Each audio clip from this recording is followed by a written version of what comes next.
Sabe, querido, né? Tá sempre de bom não humor. tem quem ruim não com ele. goste do Jason. É verdade. O Jason, se ele quiser ser prefeito e governador, ele lança a campanha, as pessoas vão se apaixonar por ele e vão votar nele. Não vai nessa, Zé. Tá um pouquinho baixinho aqui dentro, Leonelzinho. Eu gosto de ouvir vai o Jason nessa. forte, bonito. Não, é verdade. Nós não estamos fingindo, nós estamos sendo absolutamente sinceros. Tu é um cara que é rejeição zero e unanimidade 100%. Obrigado, fico feliz. Obrigado mesmo. Tu é uma figura que o teu filho, quando ficar compreendendo melhor o mundo, for adulto, ele vai dizer, eu tenho orgulho do meu pai. Opa! Tenho orgulho do meu pai. Obrigado. Amém. Meu pai não era de graça, que ele era querido e respeitado. É sério. E um cara sente bem com a vida, sempre procurando ajudar, fazer o melhor. Grande, Jason. Carlos Guimarães está chegando conosco também? Ou ele está te acompanhando aí no B? O Guimarães está já desde 10 da manhã trabalhando. Não, mas ele não está aqui comigo. Ele está trabalhando, enlouquecido, fazendo escalas, projetando e mil coisas lá na redação. A Ana Guiar está aqui no estúdio. Eu disse, fica aqui, Ana, fica aqui. Eu falei, hoje eu queria me esconder um me pouquinho acompanha, lá no me estúdio, defende. mas Zé não deixou. Me defende, me acompanha. O Cristiano Silva, eu vi ele estacionando aquele caminhonetão dele, que é completamente complicado, né? Demora difícil, um pouquinho mais pra estacionar. difícil de manobrar. Daqui o pessoal até fica rezando para que não seja perto do seu carro, porque dependendo do móvel, né, que ele utiliza ali da... Hoje ele tá naquela D20, ele fica empoderado naquela D20. Meu padrinho, benção, padrinho. Deus te abençoe, grande abraço, bom dia. E é o seguinte, pro Jason, eu vou dizer o seguinte, Zé, já que tu quer que ele seja... Oi, Orestes. E aí, tudo bem, Saudade, Jason? É o seguinte, ó. Orestes, já tô marcando contigo, já que você volta no final de semana, a narração. Tô marcando contigo presença hoje no Repórter Esportivo, hein? Coloca na tua agenda. Mas deixa o celular ligado, tá, padrinho? Mas deixa o celular ligado e não no silencioso, porque o Zé faz isso quando marca com a gente alguma entrevista. Tá bom, então. Padrinho, eu tô até agora magoado comigo mesmo, sabe? Deixei o Jason na mão. Não, e eu me preparei. Tava tudo combinado. Eu digo, Jason, pode falar, Zé Aldo? Claro. Entra conosco, claro. Mas é assim, eu tô indo aqui no Gambrinos almoçar, já era umas 5 da tarde. E em seguida eu estarei lá, tá? E 7 da noite eu parei de fazer uma petição, voltei pro escritório, parei de fazer uma petição, eu olhei o celular, o Jason, vamos pro ar? Mas ele tinha dito já uma meia hora antes. Me deu aos 40 minutos. Nossa. Coisas que só acontecem com certas pessoas. E aí, Orestes? Tá facerito, né, Orestes? Tudo bem? Como é que tu tá? Teu Tranquilo, coordenador quer te ver, maravilha. padrinho. Tô bem, então, coordenador. Tô em ponto de bala, coordenador. Como é que tá a goela? A Goela tá bem. Tá descansada, né? Super descansada. O Guimarães tá te provocando aqui. Pelo menos alguma coisa da boa lá naquele corpo, né?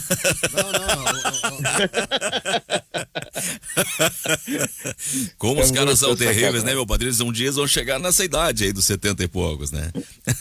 Eu quero ver o que eles vão fazer. Bem, vamos pro debate, tá todo mundo a posse, todo mundo no seu lugar. Tivemos ontem um jogo, o Carlos Guimarães falou até no Agora sobre isso, que denotou mais claramente ainda o que vem se consolidando. É um fenômeno que demonstra uma diferença pró-Europa na comparação com a América do Sul e com as Américas. Eu acho o seguinte, que a gente está diante de uma desigualdade. Ontem até foi provocado pelo Bruno Ravazoli de noite no Web Sports que tal repensar o Mundial? Será que a América do Sul está fazendo por merecer de entrar direto na semifinal? Mas eu vou mais longe, eu acho que a Europa também tinha que ter um jogo a mais, assim como a América do Sul. Eles deveriam ter fase eliminatória. Uma mudança de forma, porque o que a gente vê hoje primeiro, é a primeira vez, isso é uma coisa importante, tá? É que a gente é brasileiro e às vezes acha que só o Brasil existe. Foi a primeira vez que um sul-americano entrou na fase semifinal do Mundial de Clubes sem ser o favorito. A gente tem que colocar a realidade aqui. O favorito era o Tigres, porque o Tigres é melhor que o Palmeiras. O Tigres é melhor que o Palmeiras. Se fizer o famoso mano a mano, vai dar mais jogador do Tigres do que do Palmeiras. O Tigres tem jogador que o Palmeiras não tem. 3 jogadores que o Palmeiras não tem. O Palmeiras não tem um volante como o Rafael Carioca, não tem um volante como o Guido Pizarro e não tem um jogador como o Gignac. Não sei se o futebol brasileiro tem. Então, a gente tem que ver que hoje o favorito, ele não é mais o sul-americano. Então não sei se é por merecimento, talvez seja por um índice técnico recente, de repente, pode fazer assim. Mas também acho que a Europa deveria ter um jogo a mais, dar uma desgastada maior, né? Tirar um pouquinho essa vantagem.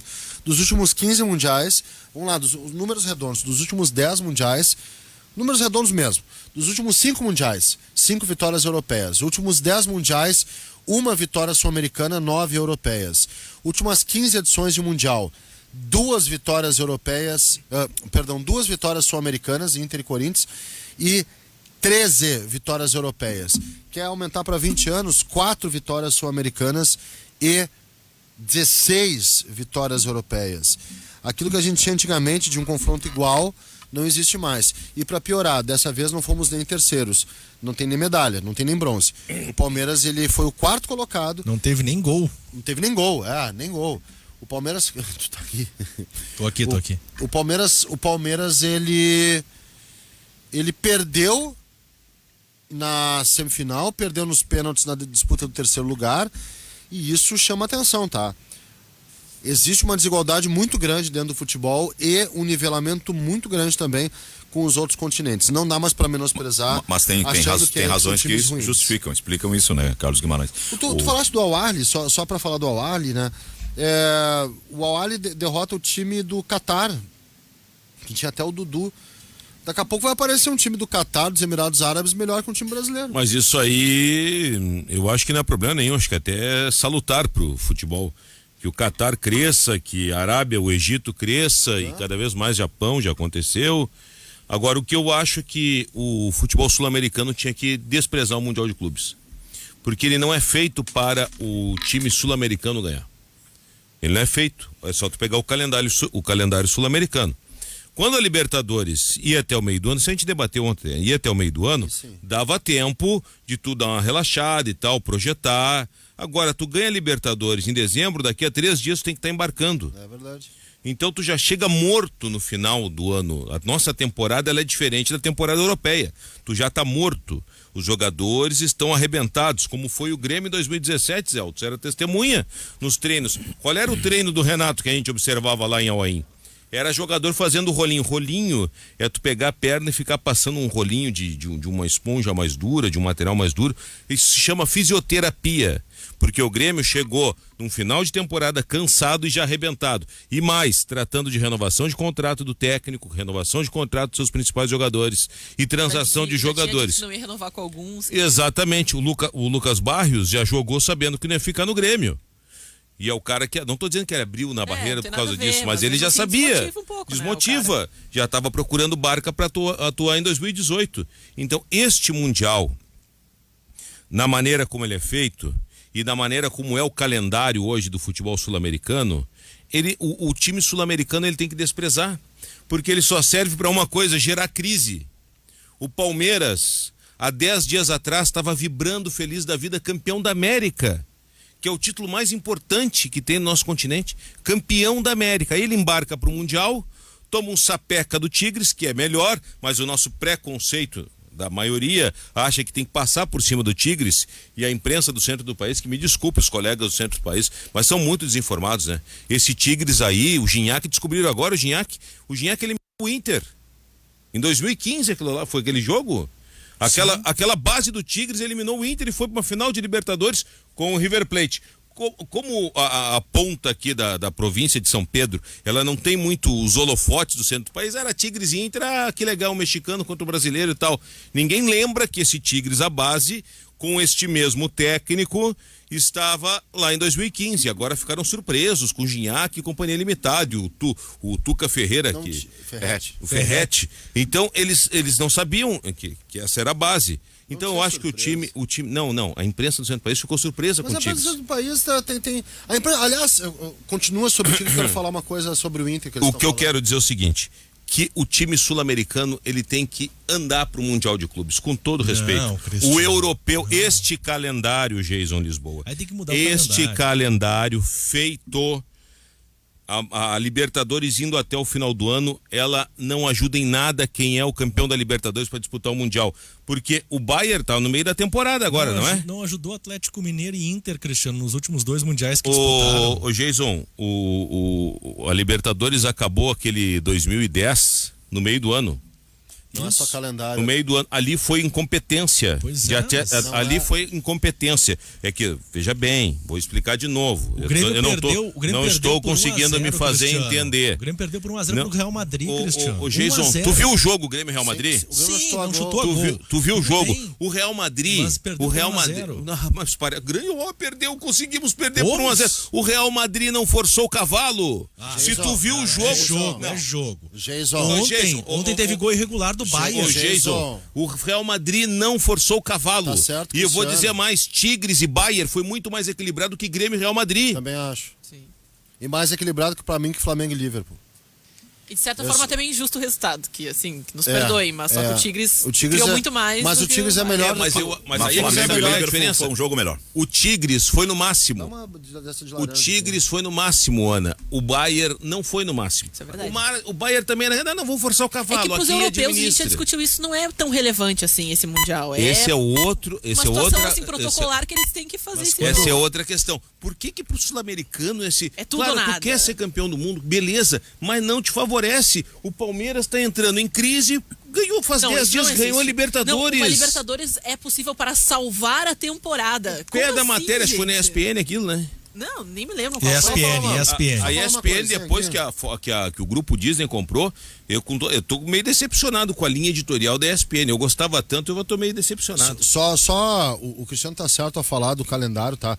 Mas não é só o calendário. O Gesso tentou equilibrar as coisas, mas eu acho que a gente tem que trabalhar com algumas realidades. É que ele é uma aqui. alma pura. Não é isso. O último time. Mas ele deu um dado objetivo. Não, o dado objetivo é o Madrid resultado. ganhou de 1-0. O Zé. Bayern ganhou de 1-0 com um gol que teve um erro de mão. Zé. Guimarães, permita. Aí eu vou ter que chamar a testemunha. Tu tava do meu lado, na transmissão Meu no Deus estádio. do céu. Tu viu que o Real Madrid não forçou o cavalo. Zé. O Grêmio não tocou na bola. O Edilson, lateral direito, disse: olha, nós vamos tomar um currupil. O Real Madrid forçou o cavalo. Eu acho que é importante a gente olhar pra gente, né? Enquanto a gente continuar se enganando, não, mas dá. Mas não é tanto assim, não é tudo isso, a diferença... Eu concordo, o Real Madrid jogou, a torcida do Grêmio, que é uma torcida diferente da do Inter, né? A do Inter, ela, antes do jogo contra o Real Madrid, acreditaria que ia tomar 12-0. A do Grêmio acho que vai vencer por 1-0. Foi assim, não, acho que dá. Acho que dá. E a torcida do Grêmio, acho que se tivesse o Michael e o Arthur, o jogo seria... O Grêmio venceria o Real Madrid. Já do Inter, mesmo se tivesse o Valdomiro na ponta direita, acho que não vencia. Bom, mas falando sério, é muita desigualdade, gente. Claro. Vamos falar a real, é muita desigualdade. Claro. O Flamengo não jogou de igual. O Orestes... Olha aqui, ó. Só pra terminar aqui. Eu quero dizer pra vocês. Vou terminar. O Liverpool não jogou de igual para igual com... O Flamengo não jogou de igual para igual com o Liverpool. E o Liverpool jogou com 60% do oxigênio, 60% da capacidade. Caminhando.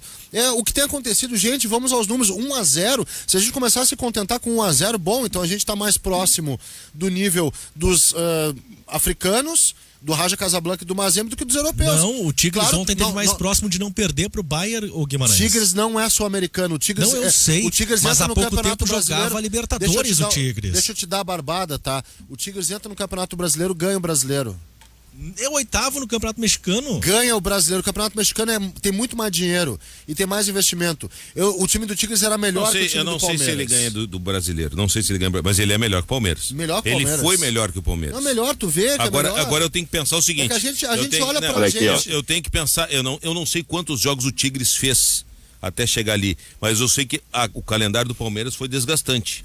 Eu não sei se impede igualdade. Cristiano, seria assim. A gente tá olhando pra gente. Mais um antes do próprio Palmeiras, né? Por isso que tava um pouquinho também desgastado, não? Eu sei que o Horácio tá tentando, mas só pra terminar, a gente parece olhar pra gente, parece ser feio dizer que a gente não tá no nível bom.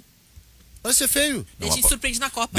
Depois do Horácio quero falar. Vou trazer dados depois de Copa. Horácio, diz aí. Mas, pelo que você está falando, é o seguinte, a vitória está reverberando, tá voltando. É o seguinte, ó. Como é que a gente diz sobre a vitória do Internacional diante do Barcelona? Pelo que vocês estão falando aí, foi um acaso, foi um lance de sorte? O Inter não foi melhor do que o Barcelona? O Inter foi muito competente, mas assim, ó, nós estamos diante de uma realidade que a gente não pode não dizer. São times jogando contra seleções. Isso. O Real Madrid, que enfrentou o Grêmio, tinha Navas no gol, Carvajal, seleção, na lateral direita. Juan Carvajal. O Varane, seleção, era o zagueiro do lado direito. Sérgio Ramos, seleção, zagueiro do lado esquerdo. Marcelo, seleção, o lateral esquerdo. O Modric, seleção. O Casimiro, seleção. Toni Kroos, seleção. Benzema, seleção. Cristiano Ronaldo, melhor do mundo, e o Isco, seleção. Isso aqui era uma constelação. Então, não dá para dizer, não, porque os nossos times são incompetentes. Eles têm o poder econômico, eles têm a derrubada dos limites territoriais, porque a Europa virou um bloco de países. Então eles têm lá 26, 27 nações, e a mão de obra circula, e quem tem dinheiro, os clubes ricos da Europa, formam seleções entre os países europeus, e aí eles vão para o Mundial. O deslocamento e logística deles é muito fácil. O Real Madrid poderia jogar um Mundial de seleções com essa formação aqui, que iria brigar pelo título. Ia ganhar, eu concordo contigo, mas tem uma outra situação também. E tu queria que o Tricolor fizesse... Não, o Cristiano queria que fosse meter o cavalo pra cima dos caras. Não, o Cristiano, porque o Grêmio não sei o quê. O jogo foi normal. Normalidade é não dar chute a gol mesmo. O Inter contra o Barcelona é uma coisa fora da curva, e o Colorado tem que valorizar muito esse título, porque ali houve uma mentalização de um jogo único, em que o Inter conseguiu superar. É diferente de Corinthians e Chelsea, porque o Chelsea não era tão bom. O Chelsea é o pior campeão europeu da década, tá? Do século. É o pior campeão europeu do século. É pior que o Porto do Mourinho lá, que tinha qualidade, que era a base da seleção portuguesa, aquele que tinha o Deco, Carlos Alberto e uma boa defesa lá em 2004. É o pior campeão europeu da década. O Corinthians deu mais sorte. O Inter não teve sorte. O Inter teve uma competência absurda, uma façanha da mesma forma que o São Paulo.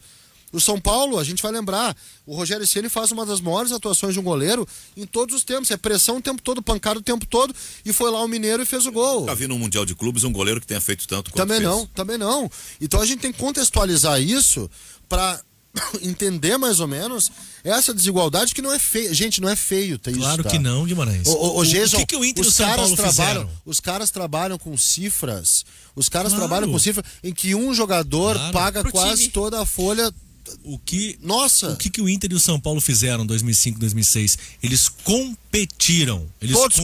Mas mesmo quando perderam, competiram, gente. Também concordo, o Corinthians competiu, o Grêmio não deu um chute a gol, mas competiu. Ontem o Tigres competiu com o Bayern. Ele foi pro campo, ele teve o seu objetivo, que era o de vencer um adversário poderoso, e acabou perdendo por 1-0 num gol irregular. O que eu quero dizer é o seguinte: a distância, ela existe do europeu pro sul-americano, pro mexicano, pro americano, existe, é óbvio, vai ser, e agora com o novo modelo de mundial acabou, não vai ter mais final com, dificilmente um sul-americano vai chegar. Esse novo modelo de mundial acabou, isso aí, o time campeão, ele não tem que ir participar, não dá. Isso é pra matar o clube que joga no continente, aqui na América do Sul. Anos, Cristiano. Vai ser uma Copa do Mundo de clubes. Mas o que eu quero dizer é o seguinte: o competir, ele te deixa mais próximo da vitória. Ontem se imaginava que o Bayern ia aplicar uma goleada pra cima do Tigres. E o que a gente viu foi 1-0 com gol irregular. Ou seja, com esse formato, você pode não sonhar. Forçou. Eu não tenho como aferir isso. Desculpa, tu viu o jogo? Eu vi, mas eu não sei se daqui a pouco o Tigres também do outro lado não acabou tendo pelas suas valências como segurar o Bayern. Não, deixa eu te propor uma comparação, então. Deixa eu te propor uma comparação, tá? Porque por mais que uma outra equipe faça alguma coisa, tu vai identificar a intensidade mesmo quando o outro tá com a bola, por exemplo, correndo atrás dela.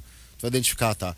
Faz uma comparação básica do nível de intensidade empregado pelo Bayern contra o Tigres e o nível de intensidade empregado pelo Bayern na maior atuação que eu vi da temporada foi contra o Barcelona. Não tem comparação, Jason. Contra o Barcelona, aí é um a insanidade, deles, Guimarães. a insanidade, ela foi absurda.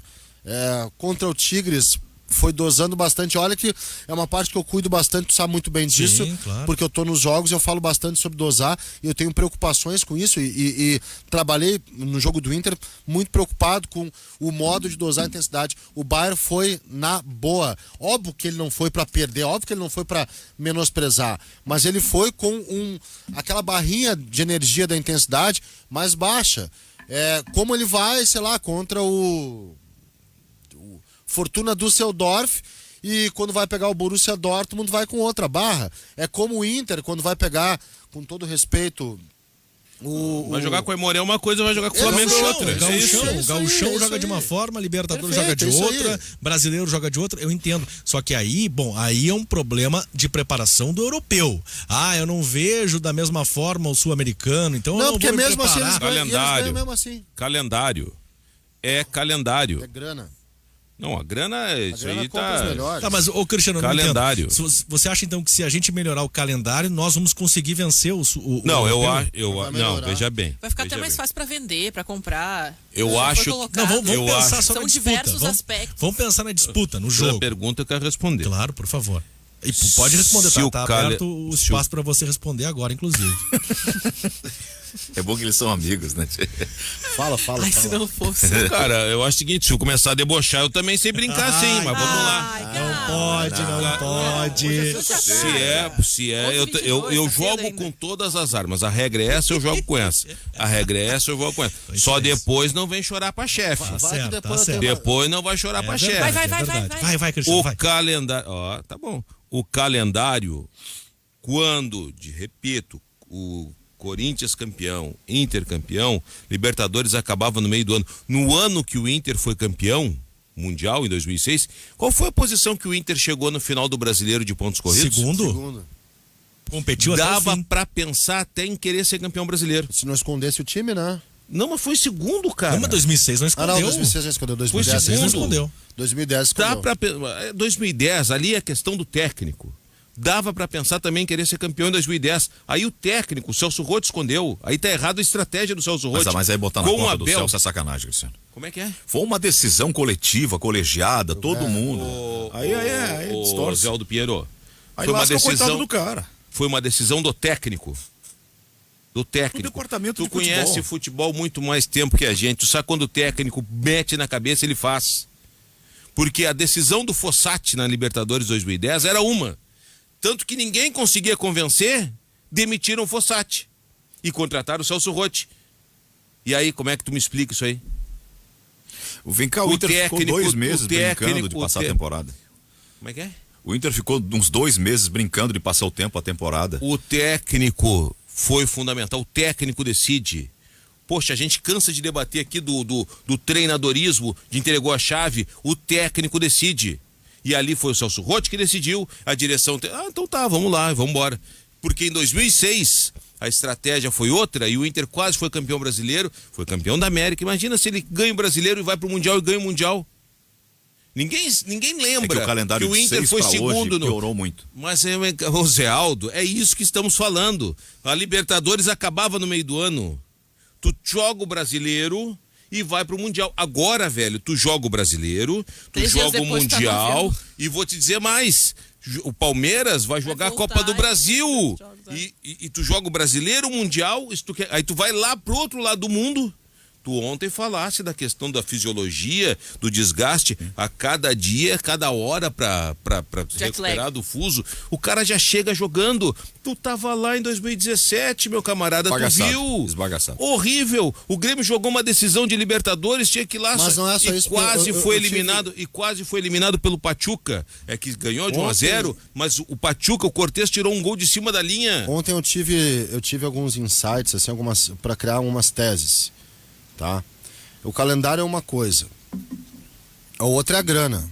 A grana tem dinheiro para comprar os melhores jogadores, ponto. Não, mas isso é desde 1980. Desde a época que o Evaristo de Macedo foi jogar no Real Madrid e Barcelona. Mas lá era raro.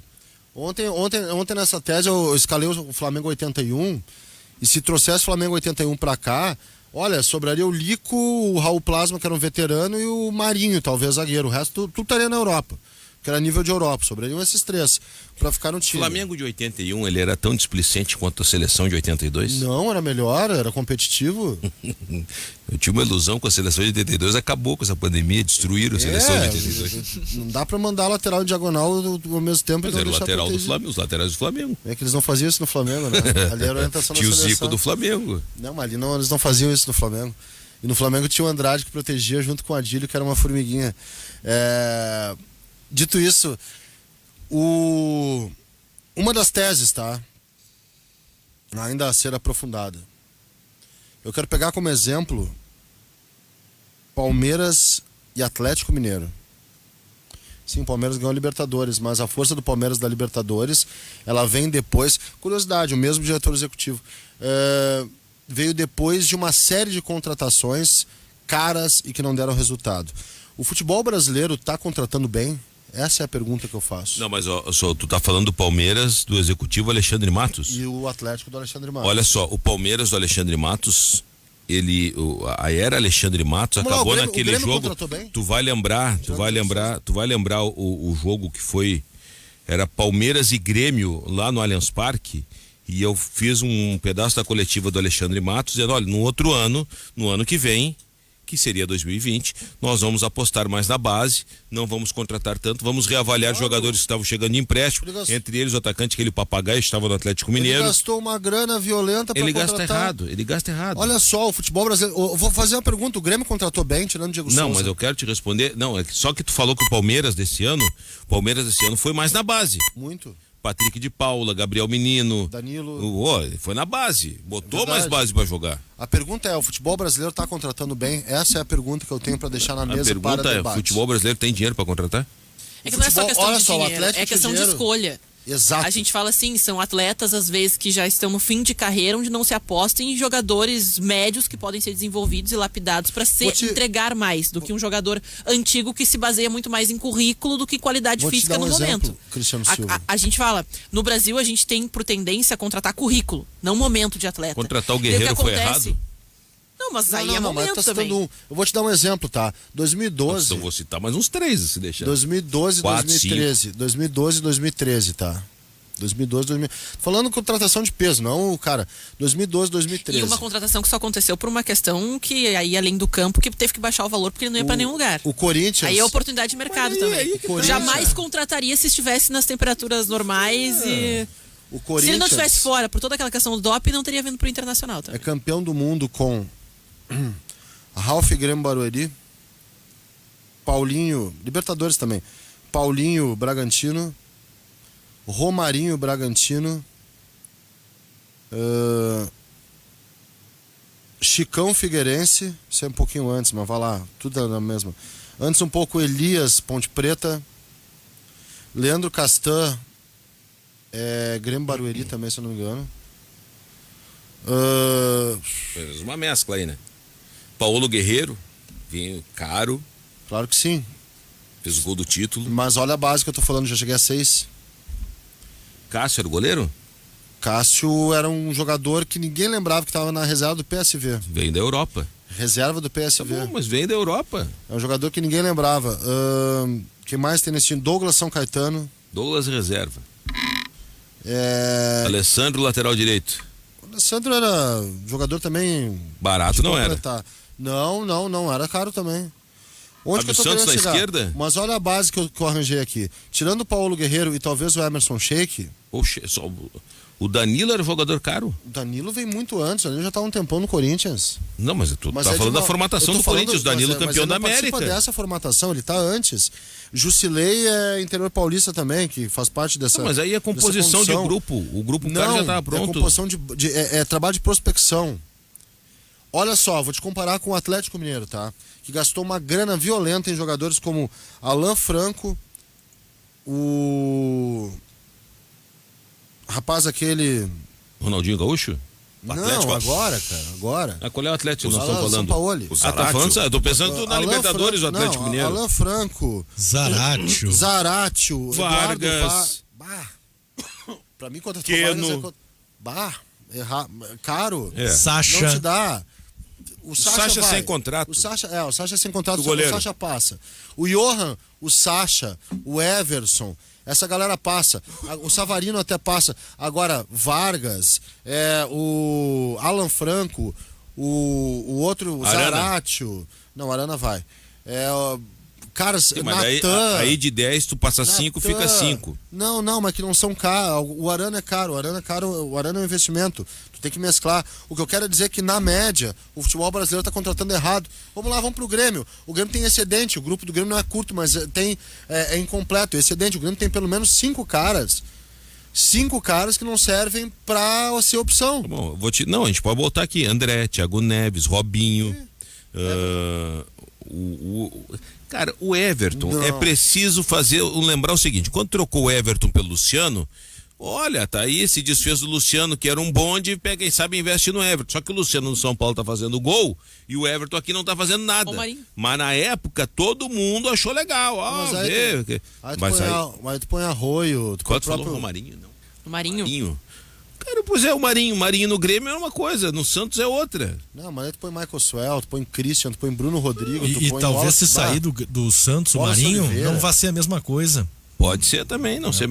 Agora então... Trouxe o Brocador. O Inter contratou certo? Brocador? Não, mas daí vocês estão voltando... O Inter, qual Inter? Esse Inter agora, de 2020. Muito mais certo do que o do ano passado. Do ano passado contratou profundamente errado. O desse ano contratou melhor. Contratou um cara de 30 anos de graça que pode sair e vai render bom dinheiro, que é o Thiago Galhardo. Contratou bem esse ano. Ano passado foi... desculpa, não é esse ano, né? 2020 contratou bem. Quando a gente fala é 2020. Temporada. 2019 foi péssimo nas contratações, péssimo. 2020 foi bem. E o lance de não ter dinheiro faz uma prospecção. É com base na prospecção que bons times se fundaram no Brasil. Vou te dar um exemplo, tá? O Cruzeiro de 2013... Prospecção a gente vê na base do Grêmio, que é completamente diferente, são departamentos diferentes, e revelaram aí nos últimos anos os jogadores mais valiosos para a Europa. O Cruzeiro de 13 e 14 faz um grande trabalho de prospecção. A prospecção tá certo, maravilha, a base do Grêmio revelou e tem méritos, mas eu sempre digo, é muito mais fácil lançar guri em time vencedor do que guri em time que não ganha nada. Claro. Mas a prospecção... E o Grêmio prospectou, trabalhou, lançou e fez dinheiro. Mas a regra é outra aí, Cristiano, me perdoa a divergência. Só que quando o Grêmio... Só me permite, para nós quando o Grêmio lança guri, o guri já tem 23, 24 anos, né? Cristiano, o Lopes só me permite. O da Libertadores é um trabalho de prospecção. Pra gente entender o contexto histórico inverte a ordem das coisas. Yuri Alberto, por exemplo. Não é um time formado que abriu espaço para os guris serem promovidos. Filipão vem com um bando de jogadores velhos, incapazes, lembra? Fracassa, joga o boné e vai-se embora. O Grêmio traz o Roger, que não tinha... o Grêmio, só me permite para eu raciocinar. Eu permito, só para não quebrar. Sim. Tu tem quando falar Filipão, porque eu vou lá em 87 quando falo Filipão. Nós estamos falando do modelo do Grêmio atual, que é um ciclo aí de 5, 6 anos. Vem Roger... Não tem dinheiro, o clube está endividado, está saindo do Olímpico, indo para a Arena, passando por uma série de dificuldades, e o Roger se obriga a apostar nos jogadores da base. Os meninos da base entram e dão estouro. O Roger fica sendo promovido no Brasil inteiro, é o novo, com gente nova. Para mim, quem é que deu estouro na base na época do Roger? Que eu não lembro. O Roger vem. O Roger e faz um trabalho diferente do Filipão. E dá os jogadores da base que o Roger lançou que estouraram. Todo mundo pega o time do Roger. Eu quero que tu me lembre. Minha memória não é boa. É que tu quer me atrapalhar. Quando alguém borrifa a tua fala, tu fica enfurecido. Tu não tá me deixando raciocinar. Eu tô querendo te ajudar, mas não, tu não tá querendo me ajudar, tu tá me enliando aqui. Aí então, Cristiano, o que aconteceu ali não foi que tu pegou um time pronto e conseguiu promover os garotos. Foram os garotos que arrastaram o Grêmio do fundo do poço. Com qualidade atlética, correndo, aceitando a orientação do treinador. O que o Grêmio tinha ali? Tinha um velhão, que era o Douglas, pifava os caras, ficava jogando paradinho. E a base do Grêmio era de Luan, de Jailson. Vamos pegando mais. Wallace campeão da Copa do Brasil. Que era da base do Grêmio. Mas eu quero jogador que tenha se firmado com o Roger. Pedro Rocha, um monte de caras. Não, Zé. Pedro Rocha não. O Wallace não. Jailson não.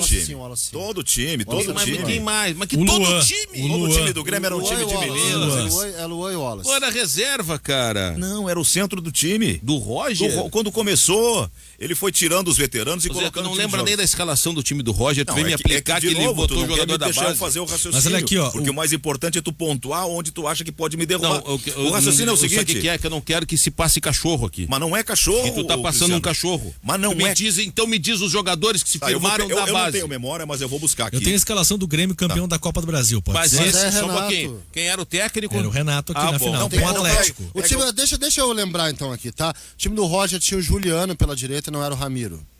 Pela esquerda, Wallace, Maicon, Douglas, Luan, sim. Às vezes jogava o Bobô no time do Roger. Bolanhos? Não, Bolanhos depois. Bolanhos é Renato, não deu certo. Pela esquerda, embora. Pedro Rocha, eu acho que é o Roger que lança. Não era o Everton? Não, Everton é reserva. Eu acho que é o Roger que lança o Pedro Rocha pela esquerda. Era o Fernandinho? Não, Fernandinho é depois. Depois. Já é Renato. E a defesa não tinha o Kahneman, não tinha Cortez na esquerda, era Marcelo Oliveira. Manda aí, Márcio, que eu sei que você tá digitando aí. Diz aí. Vem cá, entra aqui, diz. Foi um time tão marcante de jovens, tão forte, que ninguém lembra. Diz aí qual era a base do time do Roger, fala aí. Fala aqui no microfone. Vai, fala aí. Primeiro, a estreia do Wallace num Grenal de 2014, a estreia do Filipão. Mais próximo. Os Arangues e Cláudio Vinck. Isso mesmo. O Wallace, quem foi que lançou? Filipão. Foi o Filipão. Mas ele é titular com o Roger. 2014. O volante titular do Filipão era o Araújo, um rapaz que usava o calção acima do umbigo. Sim, lançou da base. Ele lançou o Araújo. Ele lança, mas não é titular. Lançou da base. Tipo umas olhinhas assim. Era o Wallace, cara. Era o Wallace. 2014, no Grenal do 4x1. O Luan jogava pela esquerda, o Luan faz 2 gols. O Alan Ruiz, a atuação do Alan Ruiz. E não é da base. Não é da base. E o técnico é o Filipão, né? O Filipão ainda. E o Abel Braga pelo Inter. Tá, e o Roger? O Roger tem o Juliano. Chega em 2015. Tá, e o time base, mais ou menos? Ele jogava o Groy, ainda o Edilson. Sim. Jeromel e o zagueiro, talvez Rodolfo. Dudu. Não, o rapaz do Novo Hamburgo. Fred. É verdade. E Marcelo Oliveira. Isso. Wallace Maicon. O Maicon não chegou em 2015. Chega em 2015 o Maicon. O Maicon chega em 2015. Tem o Dudu. Dudu foi em 2014 e 2015 ele chegando no Palmeiras. É Juliano, Luan, Pedro Rocha e o Grêmio. Eu me perdi aqui. Quem é que o Roger lançou a final da base? Eu tenho aqui o último jogo do Roger, tá? Cara. Não, lançou sim, Cristiano. O último jogo do Roger Pega o banco de reserva desse time que tu vai ver quantos tinha. Aqui é o jogo do Grêmio contra a Ponte Preta. Foi o que demitiu o Roger, mas aí já é fim de feira, né, cara? Tu tem que ficar... mas esse é o jogo que antecedeu. Quer um jogo emblemático, tu que tá com o Google aí, que meu celular tá carregando. Vai em Grêmio Atlético Mineiro, lá no Independência, que tem aquele gol do Douglas com a jogada do Juliano. Aquele jogo é o jogo emblemático para saber o time base do Roger. Veja bem, ou alguém ajudar, um time ou base. abre o WhatsApp aí, tem alguém. Grêmio Atlético, tu tem um computador na tua frente aqui, Guimarães, só ligar também. Agora, eu tô deixando vocês, eu não vou nem olhar. Ô, Cristiano, o time do Roger, titular dele, era melhor e esse titular do Grêmio no momento do Renato? O time do Grêmio do Renato é bem melhor. Aí eu já não sei. Qual é o do Grêmio? Esse atual? É muito menos competitivo que era aquele time. Tá bom. Também acho. O que ganhou esse time do Roger, que eu não lembro? Não, o atual do Grêmio. Se não ganhou, o atual do Grêmio é melhor que o time do Roger. Essa pergunta é correta. O atual parece o Roger no final, que não tinha preparação física e acabava perdendo sempre, entregando no segundo tempo. O atual time, essa é a pergunta, né? Olha, se esse time atual do Grêmio é melhor que o time do Roger. Eu tô esperando. O Wallace foi Filipão, lançou, né? O Wallace foi Filipão. Com o Araújo, esse que tu deu uma avacalhada do calção, era da base. Eu não avacalhei, eu tô dizendo o Wendel, lateral esquerdo. O Wendel, lateral esquerdo, foi Filipão também. Vocês não falaram do Wendel? Acho que foi Anderson. Não foi o Filipão? Acho que foi Anderson. Mas não foi nem o Roger. Eu tô querendo o jogador que o Roger lançou. O Roger tenho quase certeza. O Roger chegou, aproveitou a base, fez um time competitivo de jogadores que corriam. Tu não lembra, cara? E tu não tá com o computador aí na frente, não pesquisou, ninguém pesquisa e estão passando o cachorro. Eu não vou olhar no computador. Eu quero que alguém da mesa. Não precisamos olhar. Alguém da mesa desminta. O Jason tá lá. O Jason puxou um time que não era o do Roger. Pois é, o da final da Copa do Brasil não era o do Roger. Agora, eu tenho aqui, por exemplo, a última escalação do Roger. Vou dizer mais, o Roger tinha até o Kahneman e não botou jogar ainda. Só pra ter um exemplo aqui, tá? Marcelo Groi, Edilson, Jeromel, Kahneman, Marcelo Oliveira. Que time, mas que jogo é esse? Esse é o último jogo do Roger, técnico do Grêmio. Demissão contra a Ponte Preta. A derrota pra Ponte é a demissão do Roger. Tomou 4 ou 3 lá, né? Esse é o fim da feira, né? Esse é o fim da feira, eu sei, não, mas só pra trazer os nomes. Jailson, Wallace, Pedro Rocha, depois Negueba, Lincoln, depois Guilherme, Luan, Miller Bolanhos e depois entrou o Batista ainda, atacante da base. Batista ele lançou. Teve a insistência do... Primeiro time do Roger teve Marcelo Groi, Wallace Oliveira, Pedro Jeromel, Bressan, Marcelo Oliveira, Edinho, Caio, Juliano, Douglas e Luan, depois Bobô. O Luan jogava pela esquerda e o Bobô era na frente. Então tá bom, me deu um jogo. O Luan foi o Roger que lançou. Não, o Luan já jogava com o Filipão antes. Então já não foi o Roger que lançou. Mas não tinha sequência. O Wallace é a mesma coisa. O Filipão lança, mas quem dá a sequência é o Roger. O Pedro Rocha lançado pelo Filipão. Ou o Cristiano. Quem dá a sequência é o Roger. Carlos, ou o Cristiano tá muito errado ou eu tô muito errado. Eu tenho claramente uma ideia que Roger criou um ambiente de aproveitamento da base. E que foi a base que tirou o Grêmio do atoleiro, porque começaram a vender jogadores formados pela base. E começaram a ganhar dinheiro. O Roger, como o Negueba ser substituto do Juliano. E o Renato pega e põe o Ramiro na função, como o aproveitamento de jogadores que Olha, não tinham... cara, deixa eu só um pouquinho. O Wallace veio do Avaí, né? Numa troca com o Marquinhos. E o Grêmio tava mandando embora o Wallace vendendo para Inglaterra. Uma reunião que teve numa churrascaria aqui de Porto Alegre. E o Fábio Koff disse que não vende o jogador. E o Luxemburgo era o técnico. Isso aí tu tava nessa reunião, Carlos Guimarães, lá no Olímpico que o Fábio Koff convocou, que queria essa reunião que tu foi com o Robildo. Mas isso é anterior. E ali ele disse que o Júnior Chávari... Eu tava. Acho que tu tava sim, eu tava, o Nando tava, o Dalpisol tava, acho que tu não tava na rádio. Não tava aqui. Não tava aqui. E tá, me enganei. Mas tudo bem. E ele disse... E ali o Luxemburgo já, se tu buscar aí, acho que o Luxemburgo já usou o Wallace em alguns jogos. Eu acho que isso não era mais Luxemburgo, Cristiano. Luxemburgo era o técnico. Não, o Luxemburgo foi o técnico para a Arena. O Luxemburgo foi o técnico primeiro. Olímpico? A reunião que eu participei com o presidente Fábio Koff foi no Olímpico. E ele contou esta história. Júnior Chávari era o da base e eles queriam até vender para a Inglaterra. E o Fábio Koff disse não, o presidente Fábio Koff disse não, ele vai ficar, apostamos nesse guri. E o técnico era o Luxemburgo. E o Wallace só veio pro Grêmio porque foi numa troca com o Marquinhos indo pro Avaí. E ele veio com uma parte do pagamento. O UOL tem aqui, 1 ano de Roger no Grêmio, veja quem subiu ou quem desceu no elenco. E tem toda uma matéria, Roger completa 1 ano sob comando do Grêmio. Nesta quinta-feira, o treinador foi anunciado em 26 de maio de 2015, substituindo Scolari. Entre bons momentos como a boa campanha no Brasileiro passado e horas longe do ideal, nas eliminações no Gauchão e na Libertadores, o técnico mudou o elenco e programação tricolor. Em comparação ao seu antecessor, a mudança de rotina foi como da água para o vinho. O Filipão fechava todos os trabalhos, deixava a imprensa na rua, do CT ou mesmo da arena.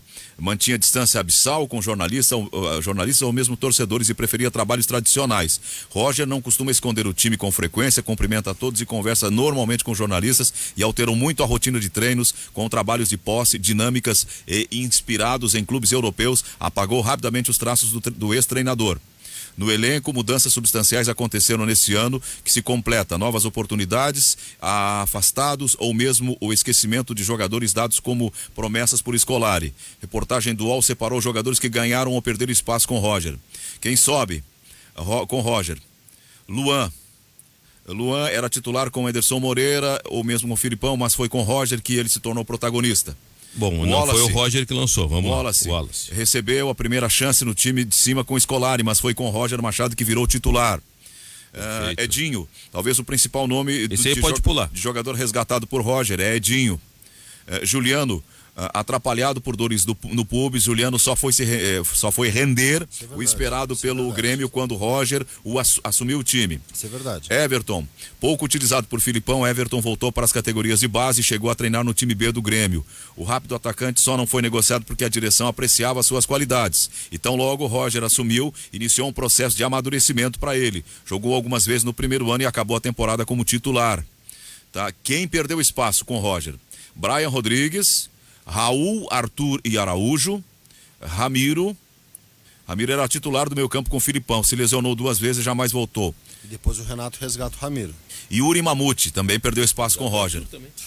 Júnior, lateral esquerdo, perdeu espaço com o Roger. O Júnior Tavares. É o que está no esporte do Recife. Então é essa aí a... Não, o Arthur é o Arthur? Olha só, é o Arthur.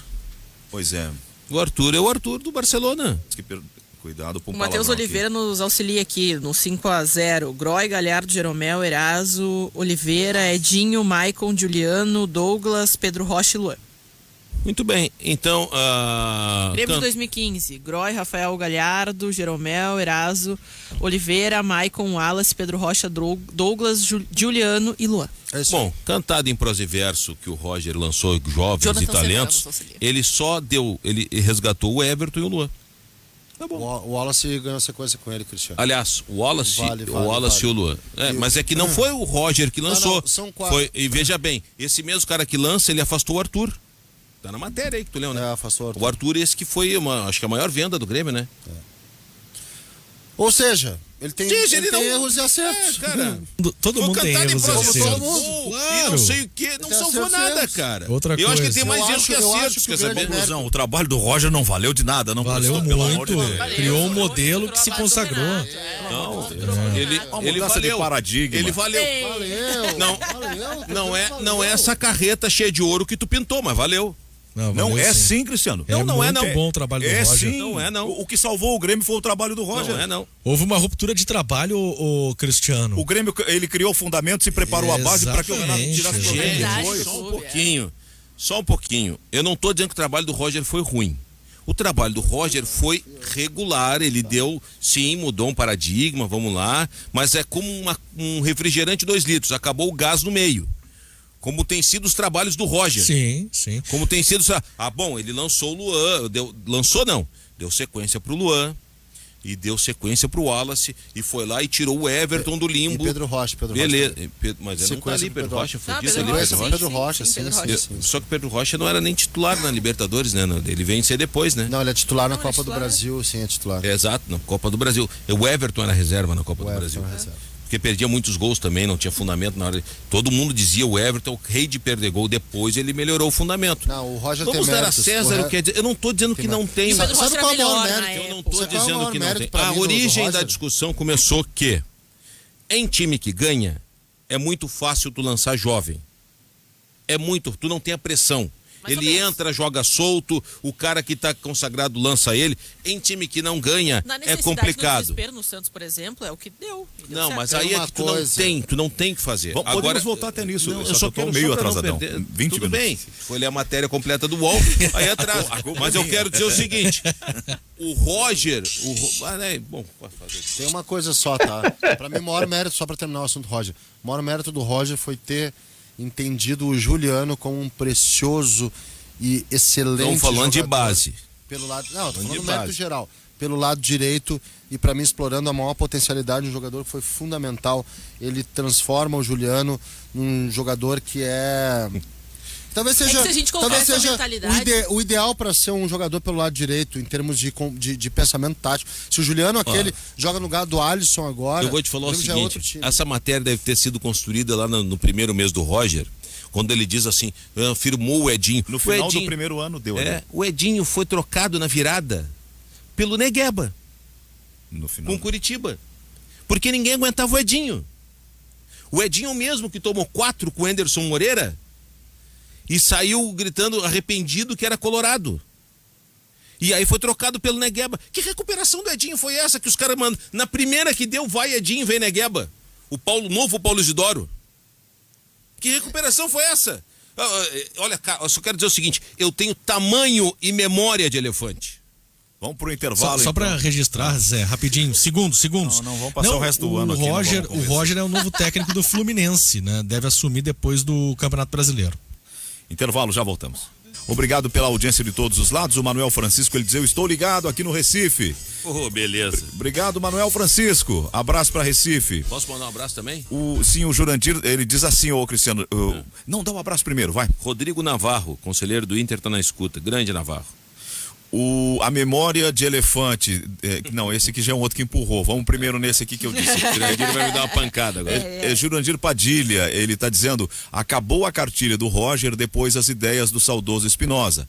Renato só ganhou o gauchão. O cara deu uma navalhada no Renato agora, que o Renato tem competência e tem grandes méritos aí nesse troço todo. Isso aí é uma outra injustiça que se comete com o Renato. Que ele herdou o time do Roger. Cara, a primeira coisa que o Renato fez foi mudar o posicionamento da defesa. Marcação individual, não por zona. Mas ele pegou um bom trabalho, Cristiano. Não, cara, gente, olha só, para não passar batido, eu não tô dizendo que o trabalho do Roger foi ruim. O trabalho do Roger foi bom. Ele melhorou o Grêmio, ele botou um conceito diferente no Grêmio, foi bom. Ponto. Agora, só que, como todo o trabalho do Roger, parece que ele não consegue engrenar do meio pro final. É isso aí. E ele não Falta consegue. Gás. É a história da falta do refrigerante 2 litros. Chega na metade e acaba o gás. E aí, o Zé Aldo sabe, ele nunca contou aqui no ar, não sei porquê, mas ele sabe como é que caiu o Roger, né? Se for, como me disseram, é de uma forma que tem um líder que permanece lá, que e quem te disse é uma fonte maravilhosa, né? Porque tu tá sempre dando uma remendadinha também com os caras aí, uma fonte boa. E aí, como é que caiu o Roger? Não, eu passo pro Pfeiffer, né? Não vou... Como é que... tu tá agora sendo injusto, parece que o Pfeiffer só dá informação. Não, é pra não ficar me imiscuindo. Como é que caiu o Roger? Alguém entrou e disse assim: quem foi o FDP que marcou esse treino? Os caras tinham chegado de uma viagem. Isso foi um jogador que falou. Um líder do vestiário. E aí, casualmente, a pessoa a quem era destinado esse elogio estava ali.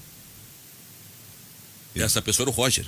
Sim. E aí ele foi embora. Depois de perder, acho que tomou 4. Zé chega a diminuir o volume. Depois teria ido ao presidente e disse: olha, não tenho mais clima para continuar. Aí, mas isso depois toma 4 da Ponte Preta e 3 do Curitiba, foi o contrário, não me lembro se foi 3 do Curitiba ou 4 da Ponte. Quando ele voltou da Ponte, ele já colocou à disposição da direção. Ele já tinha colocado o cargo à disposição depois da derrota pro Curitiba. Gente, eu não tô dizendo que o trabalho do Roger é ruim. É importante deixar bem claro isso. Não, aí é reta final, né? Tá? É que do meio pro fim falta gás. Faltou gás no Atlético Mineiro, faltou gás no Palmeiras, no Bahia. Eu não tô dizendo que é ruim. E eu quero que ele tenha um baita sucesso no Fluminense. Eu gosto do Roger. Acho que ele tem virtudes maravilhosas, mas isso ele tem que reformular, repensar como é que vai conduzir, que se chama, que a gente debateu muito aqui, gestão de pessoas. Ele trabalhou isso, inclusive, por algum tempo, parece que teria feito estudos, O Roger cursos. É um estudioso, cara. Sim. Estudioso, mas aquela história que tu tentou passar, que ele lançou vários jogadores, também foi uma tochada. Criou um ambiente para afirmação dos jogadores, e isso me parece assim, o mais parecido com ele que nós vemos aqui foi o Diego Aguirre, que também lançou vários jogadores, criou um ambiente para afirmação de vários jogos. Lançar jogador com time que ganha é barbada. Não esqueça Renato, que lançou Arthur. Tenho que fazer um intervalo, senão vai marcar meio-dia. Entre outros tantos. Nós temos notícias, vem aí. Isso que o Roger afastou. Mas também todo esse tempo se não tivesse revelado também. Vem aí a Fernanda Bagatini para a edição do meio-dia, do Guaíba Notícias, e depois nós voltamos. Só esclarecendo aqui uma dúvida. Outro abraço rapidinho, tá na nossa audiência, Daniel Flores. Grande abraço, sabe tudo de Grêmio também, Daniel Flores. Tá elogiando, isso que eu tô muito bem no debate, que eu sempre tenho muito conhecimento. Obrigado, Daniel. Quando vem de um gremista que tem... Olha, trânsito livre no Grêmio, eu fico muito feliz. O Daniel era debatedor também lá na Pampa, né? Foi meu colega na Pampa. Na Pampa. Era no tempo do lateral esquerdo do Inter, aquele... Do Sadi Schwartz. Que fazia uns... Virando a mesa? Eu acho que eles foram contemporâneos. Né? Virando a mesa. Eu acho que eles foram contemporâneos. Ou o Daniel veio logo depois. Não, acho que eles debateram juntos também. Era no tempo do Leonel de Souza lá. O Daniel era do nosso tempo. Não, sim, mas eles debateram, né? É que eu saí... Logo, eles debateram sim na TV e na rádio. E o Daniel foi coordenador da rádio lá na Pampa, eu já estava fora. São nossos concorrentes, mas enfim, essas coisas marcam no mercado, a gente fala, todo mundo sabe como um fato histórico. Eles tinham um programa de manhã que era uma algazarra, uma gritaria bárbara. Sim, eu participava daquele programa, o Eco dos Estádios. Era o Haroldinho. Não, era o Sadi. Mas brigava com o Haroldinho, não era? Sadi. Era um gritedo tremendo. Era o Rogério Amaral apresentando o Sadi. Quem é que fazia às vezes de Grêmio? Não, acho que era o Benhur. Isso era uma fúria assim, um pouco acima do normal. Aí o Sadi chorava, Benhur!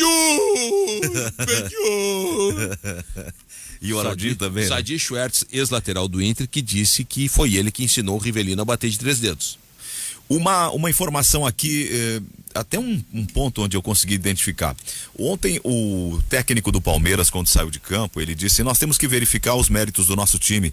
Nós já estamos classificados para o Mundial de 2022. Aí aquilo me soou estranho. Hoje eu perguntei para o Carlos Guimarães, que é muito bem informado, e o Guimarães disse: eu não estou sabendo. O que nós temos aqui? Nós temos um fim de ciclo do modelo de campeonato de clubes, campeonato mundial de clubes com 7 participantes, para um modelo de campeonato mundial com 24 clubes participando. Deles, 6 do continente sul-americano, 6 da Conmebol. E o Palmeiras já garantiu, pelos critérios da Conmebol, classificação ao ser o campeão da Libertadores. Então, agora não teremos mais Copa das Confederações e não teremos mais esse Mundial nesse formato. E no lugar dessas duas competições vem um campeonato mundial de clubes com 24 participantes. Isso aí. E eles pretendem fazer este evento como evento de teste das estruturas dos estádios, dos aparelhos todos das Copas do Mundo. Então, sempre no ano anterior à Copa do Mundo, nós teremos o Mundial de Clubes nesse modelo. Muitos acreditam que daqui a pouco não vai ter Copa do Mundo, né? Porque vai ser mais interessante ver o Mundial de Clubes. Essa edição, ela não poderá ser realizada agora em 21, porque em 22 nós teremos a Copa no Catar e a Copa é no final do ano. Então, o meio do ano é muito calor lá no Catar. E eles não podem jogar com temperatura de 47 graus, 50 graus. Estádio tem ar-condicionado, Zé? Então eles... Não, mas vão jogar no inverno. Claro. Tá quase 40 no inverno. Então eles não farão em 21 agora esse Mundial no meio do ano. Isso. Farão em 22, mas eu não sei onde será. Olha só. E o Palmeiras já estaria nesse pelos critérios. O pessoal, a audiência é fantástica. Aqui o Diogo Rimoli me manda lá em Roma. E quero dar um abraço no Diogo especial, porque o irmão está recuperando bem lá no Hospital de Clínicas. Passou por um momento turbulento, mas tá bem. Olha aqui, a equipe original do programa. Impacto era o programa, às 7 da manhã. Era o Vidarte apresentando, Sadi, Cassiá Carpes e o Chumbinho, 7 da manhã. E essa era a formação original. E o Daniel Flores mandou aqui também. Impacto, Vidarte, Sadi, Cassiá e o Daniel de 2000 e 2001. O Daniel participou no lugar do Chumbinho. Saiu o Chumbinho, que daí foi para ser diretor do Inter com o Fernando Carvalho. Entrou o Daniel Flores. Rapaz, era uma loucura realmente esse programa. O Sadi berrava demais. O Cassiá só jogava charadinha pro Sadi e o Sadi caía em todas. O Cassiá teve uma época que ele saiu da rádio para ir treinar o Rio Branco de Americana. Ele já tinha treinado o Rio Branco, onde ele lançou o Sandro Hiroshi. Eu brinco com ele, mas tu não sabia a identidade do Sandro Hiroshi, a idade, porque ele era gato, né? E aí ele voltou pro Rio Branco para tirar do rebaixamento, para depois voltar para ser vereador e deputado e a trajetória política dele. Tá nos ouvindo, quero mandar um abraço para ele tá muito brabo comigo. O diretor comercial da Rádio Guaíba, o Luizinho Grisoli. Eu vi um vídeo que alguém postou numa rede social da qual participo, em que tem uma chinesa preparando um café numa máquina. E tá um cara ali conversando com ela, gravando e tal. Olha o que eu encontrei aqui. E ela foi na máquina, ficou um tempinho, daqui a um pouco ela veio com a xícara do café. E em cima, assim, do creme que fica sobre o café, Palmeiras não tem Mundial. E aí eu mandei pro Luiz, ele tá muito enfurecido. Tu já pensou se o Palmeiras ganha a Copa do Brasil, o que ele vai dizer pra ti? Não, mas aí é que tá, ele é torcedor, ele pode dizer o que dizer, que eu não vou ficar mas aí é que tá. Nada. Agora eu mandei uma pergunta séria pra ele não me respondeu. Como é que ele ainda tá meio emburrado. O Palmeiras onda com o cara. Isso é um vexame, Jason. Foi. O Palmeiras é campeão da América, não faz 15 dias. E os caras estão trucidando o Palmeiras. Mas não é trucidar, Cristiano. Isso é da rivalidade. Isso é inexplicável. Isso é inexplicável. O Palmeiras é campeão da América. É campeão da Libertadores. É muito mais difícil, eu sempre disse isso, ganhar a Libertadores que ganhar o Mundial. Isso é aí, muito mais difícil. Mas isso aí, Cristiano, faz parte da rivalidade. É a última impressão, em tese, sempre é que fica. Pro torcedor, pro rival, vale a flauta para salvar o ano até mesmo. O Corinthians não ganhou nada. São Paulo não vai ganhar nada. Então né, vale a brincadeira. Inclusive o Palmeiras desembarcou agora em São Paulo e, claro, sem a presença da torcida, não teve cobrança, portanto. Mas que cobrança? Não vai ter. Não, o River Plate desembarcou na Argentina depois do Mundial, a torcida estava esperando, aplaudindo os caras do River, porque eles ganharam uma Libertadores em cima do Boca. O que eu quero saber é o seguinte, eu acredito que, como o jogador é profissional, ele vai entrar em campo daqui a 2 semanas e o objetivo do Palmeiras agora vai ser o campeão da Copa do Brasil o quanto antes, né? Esse título tem que vir para apagar até essa impressão deixada no Mundial. Não sei que reflexos, né, o Palmeiras vai sofrer dentro de campo, incertezas que poderão surgir a partir de agora, projetando justamente a decisão com o Grêmio, os jogos com o Grêmio. O Palmeiras vai ter vários jogos até a final da Copa do Brasil, os jogos finais da Copa do Brasil, atrasados e pelas últimas rodadas do Brasileirão e jogos atrasados. Eu não sei até que ponto o que aconteceu no Mundial, esse fiasco sim que o Palmeiras acabou pagando, esse vale que o Palmeiras pagou no Mundial, vai refletir na campanha, nessa reta final de Brasileiro e principalmente na decisão. Tá andando eu não pro sei brasileiro. se vai servir pro Grêmio o que aconteceu com o Palmeiras no Mundial. Palmeiras tá andando pro brasileiro, você quer saber? Não, mas tem que preparar o time agora. Então, vai preparar. A primeira coisa que tem que fazer é dar folga pros caras. Na semana vão relaxar agora, descansar. Vai jogar o Sub-15 aqui. Quando volta, vão preparar. Tem São Paulo. E aí, tem jogo com São Paulo. Tem rivalidade. E aí? Vai botar o cara quebrar uma perna? Não. Enfim, também é problema do Palmeiras. Eu queria só... Contra o Corinthians não dá pra subestimar. Se eu queria, meu camarada, meu colega, pois não, meu camarada, nobre companheiro. Meu amiguinho. Quando tu me disser amiguinho, daí eu já percebi que estamos distantes. E meu nobre chefe debatedor. A minha mulher tomou vacina do Covid hoje lá no Clínicas. Ah, sim, porque a tua esposa é da área de... Tô com medo. Profissionais de saúde. Se ela virar um jacaré, eu vou pedir divórcio. Não, nem brinca com isso aí. Isso aí não, a vacina chegou pra resolver o problema, cara. Ele não entendeu. Eu entendi. Não, mas se virar jacaré não dá pra continuar. Ontem, tu não escuta, né? Só escuta quando tu participa no ar, mas ontem eu reproduzi um trecho da tua entrevista com o Mourão. General Mourão, traíra. Presidente da República. Trairão. E botei aquela parte que tu chamou de traíra perguntando da máscara. Só que eu tinha, na reunião de pauta com o editor-chefe do programa, repórter esportivo, Jason Lisboa, e dito, vou usar isso aqui. E aí, o apresentador, que também é / editor-chefe do programa, eu tô no ar introduzindo pra chamar a entrevista. Não citei quem era o cara. Sabe o que ele interrompe? Sabe o que ele fala? E aí, ele vai revelar o time? Tu sabe o time dele? E eu perguntei, tu quer que eu diga o time de quem? Do Zé Aldo? Porque ninguém sabia que era o Mourão que eu ia chamar, só sabia que era o Zé Aldo que fez a entrevista. Eu antecipei a pergunta. Ele queria que eu dissesse o teu time. Não. Ele atravessou. Ele atravessou, tu vai dizer o time dele? Do General Mourão. Não, do General Mourão. Mas eu perguntei, tu quer que eu diga o time do Zé Aldo? Porque eu não tinha falado do General Mourão. Depois eu botei a entrevista, o trecho. Só antecipei com o General pergunta. Mourão. Só depois o Cristiano veio com a O cara disse que é porto-alegrense, que tá feliz errado, e né? volta à terra dele E diz que torce pro Flamengo. Tem que torcer eu não pro posso Inter. aceitar. Então eu pode, quero tá pegar certo. esse gancho para dizer o seguinte: essa semana eu disse que e chamei a atenção que o Inter poderia tropeçar contra o Sport, tropeçou, e que o favorito para ganhar o Brasileiro é o Flamengo, certo? E é o favorito. Mas quem vai ganhar é o Inter. Porque... Não, mas tu parece aquele negócio de eu controlar pareço. a direção do vento. Isso, Um dia tá eu sou pra lá, biruta. outro dia pra cá. Não. Pode ter certeza, mas eu sou um biruta que explico. Eu não fico levantando tese ao vento e depois, na hora de agora me confirmar, retalhou. de botar o facão no toco. Tá, próximo assunto, próximo tópico. Vou chamar o Davis Rodrigues aqui pra te Sabe por acalmar. quê? Próximo, tem O Davis Rodrigues, deixa eu te dizer uma coisa, cara. Não te espicha que a cama é curta. Não te espicha que a cama é curta, malandro. Sabe por que eu acho que o Inter vai ser campeão brasileiro? Embora o Flamengo seja favorito. Mudamos. Mudamos, deu uma recuada estratégica. Tá, entendi. Porque é muito oba-oba em cima do Flamengo.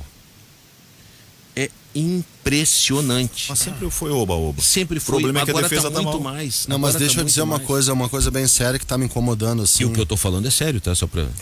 Uma coisa que me incomoda bastante, tá? Porque quando vem da galera mais folclórica, assim, eu nem vejo mais nada. Já faz parte do personagem. Mas eu tô um pouco assim... um pouco surpreso com as análises que chegam da galera que prega o bom jornalismo e que sempre se notabilizou por fazer análises colocando o asterisco sempre no que está acontecendo nesse Campeonato Brasileiro. Eles estão dizendo o seguinte, o Campeonato Brasileiro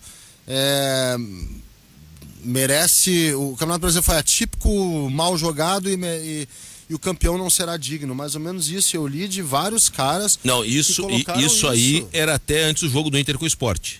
Depois do Inter Sport, o Campeonato Brasileiro se tornou mais equilibrado, o mais forte, o campeão será o Flamengo. Mas tirando Mudou, a galera folclórica, dá a entender o seguinte, que os caras estão escrevendo que pro bem do futebol é bom que o Flamengo vença. Por quê? Por que esse pessoal sempre coloca esse asterisco de o jogo está sendo mal jogado, temos que prezar pela qualidade do jogo? Eu acho que a gente tem que debater sim sobre a qualidade do futebol disputado aqui, mas em comparação com os outros de lá. Não em comparação entre nós. Entre nós, dentro do que as coisas foram apresentadas, o mérito do Inter é muito grande, tá? São 9 vitórias consecutivas, cara. Recorde. Isso aí é um negócio com muito mérito. E o pessoal começa... São 12 jogos invictos. Sabe qual foi a última vez que eu vi eles falarem isso? A galera mais séria, que mudou. Agora a galera mais séria é muito voltada para esse vocabulário mais técnico, mais hermético e menos popular. A última vez que eu vi isso foi quando o Grêmio foi campeão lá nos anos 90, e aí também com vocabulário hermético, mas mais poético, né? Capitaneados pelo senhor Armando Nogueira. Temos que dar nomes aqui. Sim, secundado por Renato Maurício Prado, o grandão aquele do nariz comprido de São Paulo, Alberto Helena Júnior. Alberto Helena, Flávio Prado. Flávio menos, né? O Flávio é mais... Mas esses eram os românticos do futebol. Exatamente. Tu tá voltando lá atrás, eu quero falar agora. Não, vou voltar aqui. Quais são os novos românticos? Não são românticos, são tecnocratas. São lacradores. Não, nada a ver. São tecnocratas. São os caras que acham que o futebol se explica só pelos números e pela tática, e aí diminuem o Inter, desprezando uma força mental absurda. Por isso que eu tô assim meio que um bastião me agarrando nessa história toda, porque é para justamente contrapor esse pessoal. Eu vou falar aqui, tu quer que eu fale os nomes aqui? Vou falar. É o mínimo que eu espero. O Rafael Rezende da Sport TV, que é um excelente comentarista, vive dizendo que o futebol está sendo mal jogado, que o brasileiro vai ser vencido por um time que não joga bem. É um cara que eu respeito bastante, mas... O time que não joga bem é o Inter? De novo acho que tá tropeçando nessas coisas assim, sabe? Acho que o Mauro César tá exagerando bastante nessas últimas análises. Aceituado esse jornalista. O pessoal que faz análise tática também. O que o Mauro César também tá botando? Não, tá falando, né?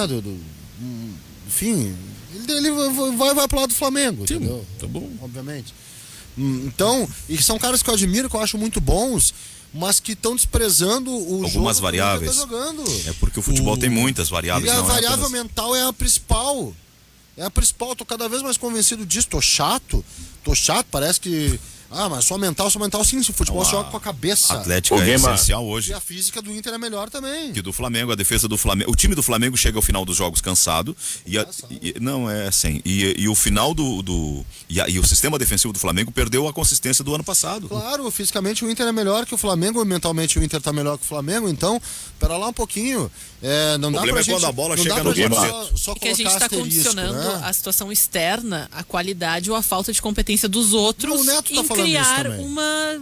Assim, o Inter tem competência porque enfrentou toda essa maneira, esse campeonato bastante atípico, a temporada atípica, no meio de uma pandemia. Também a gente fala, e acho que tem que se considerar, se a gente tem pressão emocional pelo que está acontecendo no mundo lá fora e dentro das condições, imagina quem está viajando, quem está longe da família, quem volta tem que fazer teste toda semana. Isso também acaba influenciando. Se isso influencia pra gente, imagina pra um atleta de alto nível que também está preocupado com isso.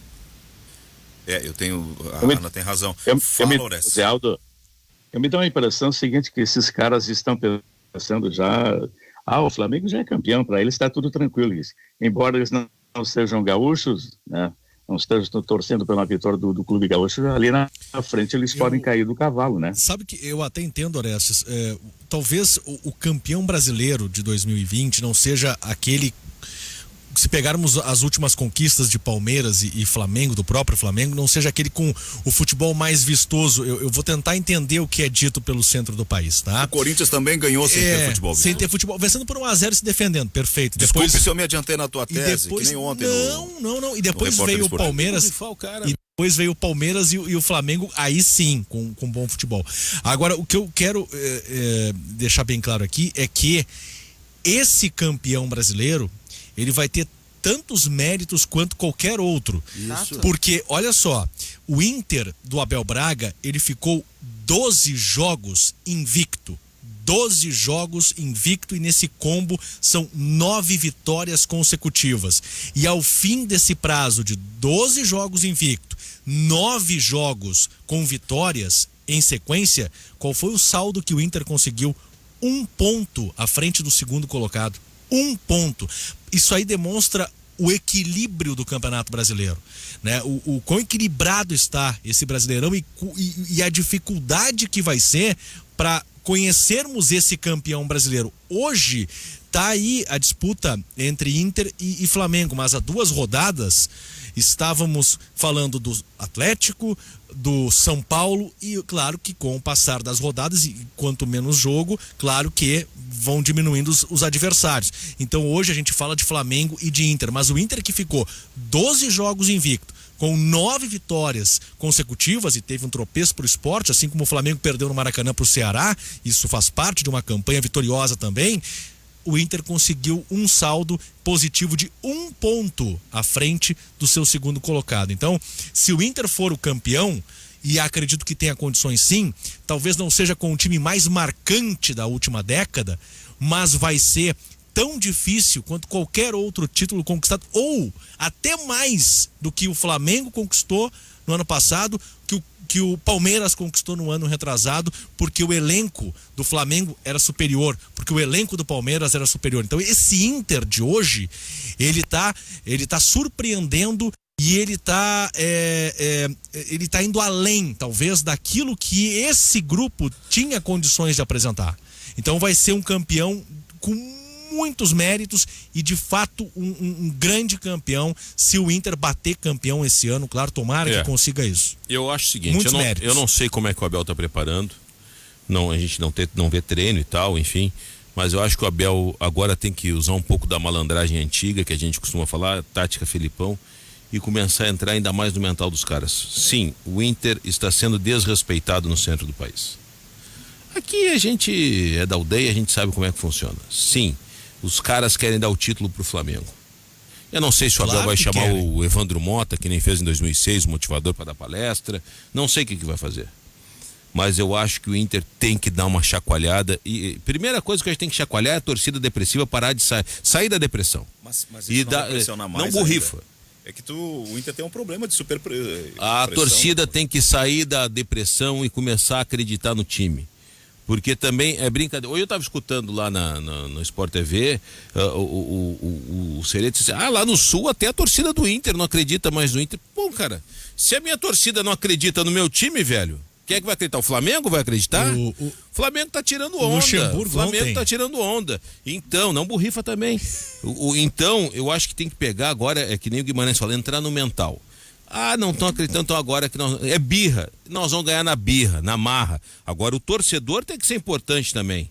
O torcedor tem que dar apoio. Parar com essa questão, e não ganhou do Sport, agora nós... Não, velho, depende só do Inter. Claro. Ganha do Vasco, ganha do Flamengo e ganha do Corinthians, é campeão. Mas tu pode ganhar do Vasco, empatar com o Flamengo, ganhar do Corinthians, tu é campeão igual. Eu não sou especialista em emocional do Inter, mas pela percepção, assim, à distância... De qual emocional tu é especialista? Nem do meu eu sou especialista, não tenho essa pretensão.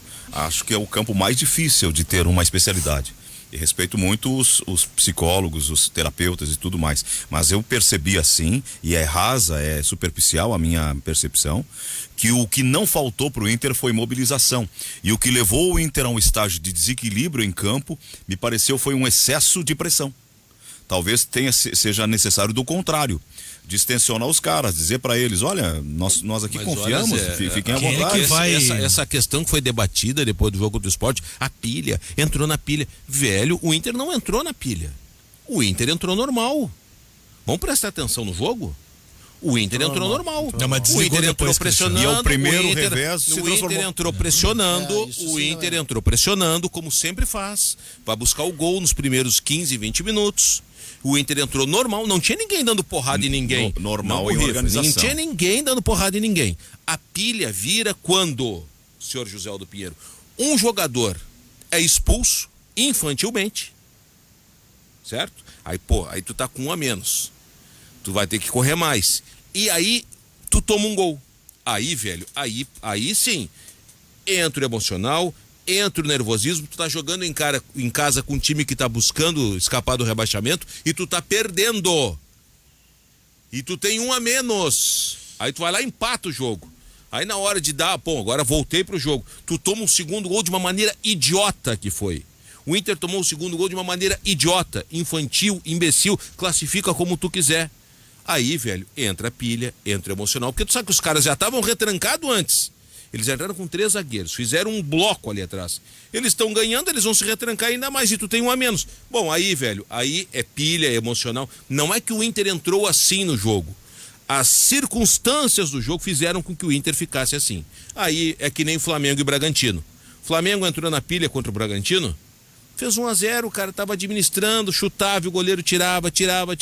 Bom, chega um momento que tu não consegue mais fazer o gol. O Bragantino vai lá e faz o jogo. Faz o gol, empata. O Flamengo tava na pilha. O goleiro pegou, né, o Cristiano? Mas aí é que eu te falo, Jason. O Inter não chegou. Tu começa a chutar e o cara tu não faz o gol e tu toma um empate. Defesa, o goleiro do Sport não defendeu, mas não trabalhou. É claro que é diferente. Eu tô dizendo circunstâncias que muda a questão do mental no jogo. É que assim, ó, é que o Inter nunca teve para si nesse percurso esse contratempo. Só que eu acho que o Inter poderia ter estabilizado um pouquinho mais a capacidade mental. O Guimarães, o Inter tomou 1-0 do Grêmio na reta final do jogo e vira o jogo. Isso. Por isso que eu acho que também tem um pouquinho, Cristiano. Sim, 11 contra 11, alto. né? Tem um pouquinho também de... Eu acredito que isso é do ser humano. 11 contra 11 é mais fácil de virar de 11 contra 10. Hoje no futebol competitivo e a busca pelo espaço é cada vez maior, você perder um jogador, o prejuízo é gigantesco. Agora tem um pouquinho também de salto alto. Tem, porque isso é do ser humano. A gente vai enfrentar um adversário que está lutando contra o rebaixamento. Não, mas Jason, o cara entra mais relaxado. Jason, eu acho que não foi salto alto, sabe por quê? O Inter chegou para definir. O que teve não é salto alto. Mas esse é o Inter. O que teve foi falta. E não conseguiu, Guimarães. O que teve 25 foi falta minutos não conseguiu. Não conseguiu, mas não por salto alto. Não conseguiu, porque não conseguiu, porque é do jogo, não conseguiu. Ontem vocês falaram aqui, eu concordo. Se o Wendel deixa o cara fazer o gol 11 contra 11, o Inter vira o jogo. Claro, eu acho. Do mesmo jeito que com conseguiu virar e isso é salto alto? Isso é erro de tomada de decisão. Não acho que foi salto alto. O que eu acho que aconteceu... Mas assim, tem o passe pra trás do Dourado, tem a lentidão... Tudo depois da expulsão. Tudo. Sim, mas aí... O que eu acho, Jason, aquele negócio foi falta de inteligência... Não, falta de inteligência emocional num revés que o Inter nunca tinha tido. E estilo aí, de jogo que ele não tinha enfrentado já tinha enfrentado com 11, sim. Com 10 é brabo. Mas uma falta de inteligência emocional... Mas aquela retranquinha do Sport estava bem fechadinha, que o Inter não tinha ainda. E que desestabilizou a questão mental. Desestabilizou. Eu acho que não é salto alto o nome certo disso. Tu não conseguir defender em 20 minutos ali, tu tentar. Daí eles começaram a ficar nervosos. E aí tu erra o lance. Não, e o caso que o Inter não é acostumado a ter a bola. Tendo a bola, não tendo jogadas, daí tu começa parece que... E a gente fala, quando a gente tá numa tarefa e a gente não consegue realizar ela, a gente começa a ficar ansioso porque a gente parece que não vê alternativa. Primeiro jogo que a gente começa a não ver alternativa, e o Inter ia nos seus lugares seguros, ia nas suas jogadas ensaiadas, aquilo que conhecia, ia no Patrick, o Patrick bem marcado, tentava o revés, não conseguia porque também estava marcado do outro lado. Então assim, o Inter começou a ficar nervoso, e aí é que surge a desatenção, porque tu coloca no fator emocional o nervosismo, a ansiedade para definir sem conseguir, não ter alternativas. Daí vai do técnico fazer substituições para, por exemplo, colocar um time mais rápido, um time que tivesse mais rotação lá na frente, que conseguisse um contra-ataque mais rápido. Só que o Abel faltou e quando alterou, até com um a menos, alterou para mudança de 6 por meia dúzia. Eu não acho que ele alterou bem contra o Nonato, só para colocar uma coisa importante, né? Curiosamente, foi o jogo que o Inter perdeu, foi o único nessa série, Zé, em que o Inter teve mais posse de bola.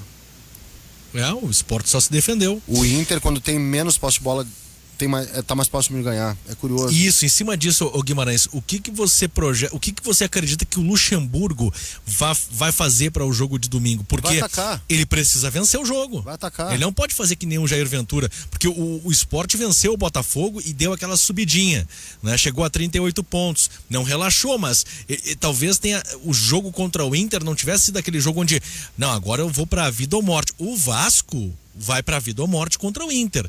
Eu tava acompanhando a entrevista coletiva do Luxemburgo, e a gente tem um viés aqui do Colorado, mas o torcedor do Vasco, ele já tava, enquanto o Luxemburgo dava a sua entrevista coletiva, ali estavam passando as mensagens dos vascaínos, o pessoal já largou a toalha, porque vai pegar o Inter e vai perder pro Inter em São Januário, né? Então, e aí até uma das perguntas pro Luxemburgo é: E agora, professor, mais ou menos isso, o que vai ser feito? Como é que se salva o Vasco? E aí o Luxemburgo diz, olha, se eu acho que o Vasco já está rebaixado, eu não entro em campo contra o Inter no domingo. Vale pro Inter, se acha que vai perder pro Vasco, entra em campo. Mas a tabela do Vasco é terrível, né? A tabela do Vasco é horrível. E então, no último jogo é um confronto direto, que pode ser ainda um confronto direto, porque daqui a pouco o Goiás pode estar rebaixado, mas enfim, o Vasco tem jogos complicados. Eu tô curioso, porque o Inter gosta desse time que ataca ele, e o Vasco não tem qualidade. O Vasco tem o Cano, o Benítez, mas o resto do time é muito fraco. Se esse time fraco do Vasco resolve atacar o Inter, aí talvez o Inter, se aproveitando dos espaços de um time fraco, vá fazer valer a sua condição e vença o jogo no Rio. Não tem outro resultado que interessa ao Inter, a não ser o da vitória, aliás, né? Empate vai ser considerado um resultado ruim, mesmo estando vivo ainda na briga pelo título. Mas o jogo de domingo contra o Vasco, o Inter não pode negociar pontos, já que perdeu pro Sport, só a vitória interessa, né? Bem, nós temos 12h e 32 minutos, eu tenho que fazer um intervalo na sequência, só vou atender recados de ouvintes aqui, já saio para o intervalo. O ouvinte é o Diego Rambo, camiseta do Grêmio, bebê com a camiseta do Grêmio no colo, esposa com a camiseta do Grêmio, tá na foto do perfil. Ele diz assim, ó, para quem o jogo é mais importante, Inter ou Vasco? Ou melhor, para qual time o empate serve? Pra nenhum. Nenhum dos dois. Não tem ninguém entrando em campo pelo empate. Se o Flamengo, por exemplo, empatar com o Corinthians, o empate do Inter com o Vasco não é mau negócio. O Inter mantém a vantagem, continua nas suas próprias mãos a possibilidade da conquista do título. Eu, sinceramente, Zé, se o Flamengo empatar com o Corinthians, o empate entre Inter e Vasco é péssimo negócio pro Inter. Eu também acho. O confronto direto faz com que o Flamengo possa passar o Inter. Tu tem que vencer o jogo. Porque, em tese, desses 3 jogos que o Inter tem pela frente, o mais fácil é o Vasco. E o mais difícil é o Flamengo. Então, chulha e é no mesmo horário. Se fosse um horário antigo, o Inter saberia contra o Vasco, o Flamengo empatou. O raciocínio é o seguinte. Contra o Sport sabia. O raciocínio é o seguinte, meu caro Jason. Oi. O Inter tem que chegar contra o Flamengo sem a possibilidade de perder, ao perder pro Flamengo, que o Flamengo passe o Inter. Tem que chegar com uma diferença o ideal é chegar com uma diferença de 4 pontos para matar o confronto direto. Aí, se o Inter perder pro Flamengo, vai continuar na frente, e aí na última rodada o Inter segue dependendo de si. O Inter não pode depender de um tropeço do Flamengo na última rodada. É isso que eu tô querendo chegar. Não pode permitir que o Flamengo seja o time a ultrapassar o Inter no confronto direto. Sim, tem que depender só de si até a última rodada, né? É isso aí. Esse é o raciocínio. De preferência vencer o Vasco obrigatoriamente e torcer sim para que o Flamengo não vença o Corinthians. Sim, o Corinthians torcer pode segurar o Flamengo. É complicado, a diferença é grande. A gente tá vendo o Corinthians jogar aí, mas melhorou o Corinthians, são dois grandes times. Ele deu aquela melhoradinha da morte, viu, Guimarães? Porque os últimos jogos foram muito ruins. Ele deu aquela alavancada, cresceu, mas agora no último jogo já foi 3-3 com o Atlético. Foi um bom jogo. Foi um bom jogo, mas não venceu. É que o Atlético melhorou também, né? O Atlético no retorno é um dos destaques, né, do retorno. O Matheus de Guaíba diz assim, o Inter teve expulso enquanto empatava 3 vezes. Zé Gabriel contra o São Paulo, Heitor contra o Curitiba e o Wendel contra o Sport. Foram 2 pontos em 9, todos em casa. Eu não me lembrava desses. Sempre esses dados acabam gerando algum tipo de reflexão em torno. O Stout está dizendo. Quem é Bahia? Peraí, só um pouquinho. Nenhum jogador de nenhuma divisão ou da várzea deixaria o jogador adversário fazer o gol naquelas condições. Isso não existe, está dizendo ele. É a questão do raciocínio instantâneo. O do Uruguai fez o pênalti e aí acabou salvando o Uruguai, garantindo classificação. O centroavante do Uruguai. Num Mundial contra quem? Era aquilo contra a Gana? Eu ia dizer Nigéria, mas era contra a Gana. Foi o Soares. O Luizito Soares. Sim, né? Ali ele consagrou, né, o time, porque ele dá o tapa na bola e eu não sei se o goleiro defende, mas o pênalti não é convertido. O Martin Móvel tem uma memória boa. Né? O Martin é bom nisso. Atacou o goleiro? Isso, o goleiro defendeu. Como é que é o nome dele? Asamoah Gyan bateu no travessão do goleiro do Uruguai, tá dizendo o Martin. Um rapaz que tem uma boa memória, come salada, tá aí. Parabéns ao cara que selecionou, hein? Eu transmiti esse jogo E é o seguinte, ó, o Suárez deu uma voadora dentro da área, o cara meteu a cabeça na bola, ia no ângulo, ele deu um tapa, botou pra linha de fundo. E aí o cara bateu o pênalti, deu na trave e perdeu a classificação. Bem assim. E tu lembrava que era o Asamoah Gyan ou não? Não tem ideia, nem pensava nisso. Só o Jean, só lembrou do Jean. Boa tarde. Se ganhar do Vasco e do Flamengo é campeão. O jogo do Corinthians seria amistoso, matematicamente. Abraço. Sim, ganhar 2 faz 6 pontos, tem mais um, dá 7. Aí é campeão, sim. Bueno, vamos lá pro intervalo. Em seguida a gente retoma. São 12h37. Nós estamos pela Guaíba debatendo futebol aqui no Ganhando o Jogo. Alguma oscilação de internet, tava travando aqui, depois destravou e olha, os caras estão mandando lenha e tocando-lhe recado, muita gente participando. Isso muito obrigado. Chama gente. Audiência e credibilidade. Muita audiência, muita interatividade. Agradecemos a todos. Tá no Alegrete nos acompanhando aqui. Eu concordo com o Jason, teve salto alto no Inter. O Yuri Alberto, desde o gol com o São Paulo, que vira o rosto pro lado, não joga bem. Abel escolhendo o Marquinhos contra o Atlético do Pará. Não foi o Maurício, né? Não, contra o Atlético foi o Marcos Guilherme. O Marquinhos, que é o Marcos Guilherme. Marquinhos, ele botou aqui, que é como o Abel fala, né? Quis dar uma de professor, bem como na expulsão do Wendel, quando tira o Praxedes e perde o meio, sobrecarregando o Dourado e mantém o time, no time o Vidal. Muita soberba. Desculpe, Fábio, querido, aí no Alegrete vai um abraço. Pois é, e se o Caio Vidal faz aquele golaço que ele dá no pé da trave, como é que fica? Aí é mais fácil depois do fato acontecido, Fábio, me perdoa a divergência. O que aconteceu ali? O Dourado estava sem função, porque o Sport estava todo recuado.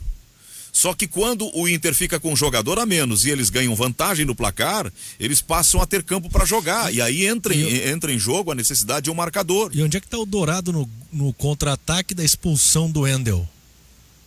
Ele tá na bola aérea ofensiva. Perguntando sério. Na frente. Tu falou. Que ele é bom na bola aérea. Sério. O de último homem é de lateral. É que tava todo mundo na área, né? Não, mas é assim mesmo.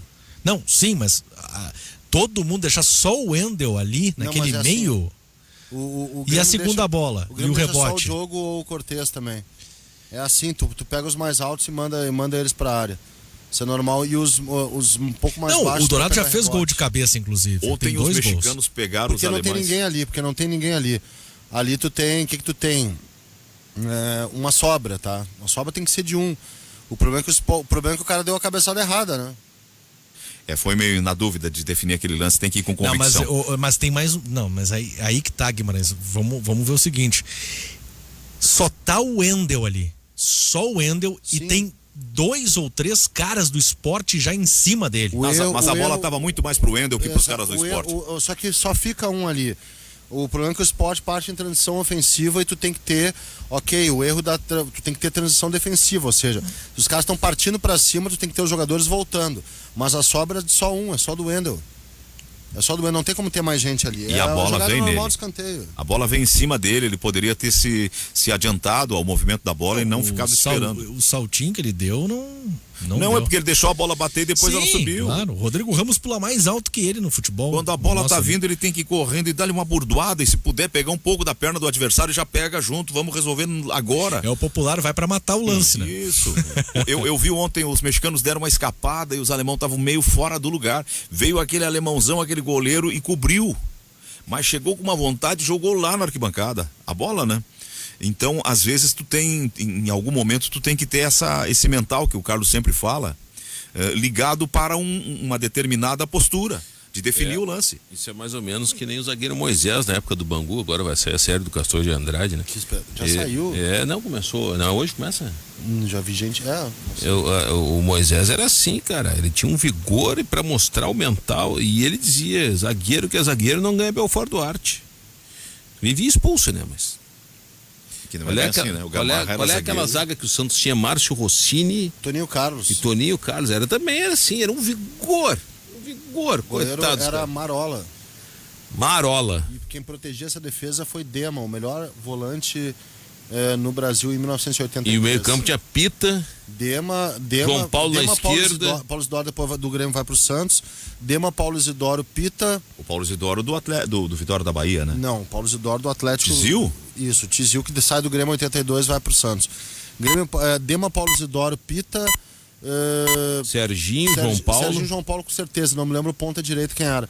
E a zaga... Newton Batata? Não, o Newton Batata é do time do Juari, que tinha Pita, estava nesse time, Ailton Lira. Não me lembro o lateral esquerdo, cara. Não me lembro os dois laterais desse time. Era um outro Toninho, eu acho. Feijão era o ponto aquele. Toninho Guerreiro? Não, outro Toninho. Esse time foi vice-campeão brasileiro, perdeu pro Flamengo de Zico. Adílio, Andrade. Juari e João Paulo na esquerda, né? Não, tu tá confundindo, cara. O time de 78 dos meninos da Vila é o time que tinha Juari, tinha o Gilberto Sorriso, tinha o Pita, tinha o João Paulo começando. Esse time já é um segundo momento em que vem Marola, vem Toninho Carlos, vem Márcio Rossini, vem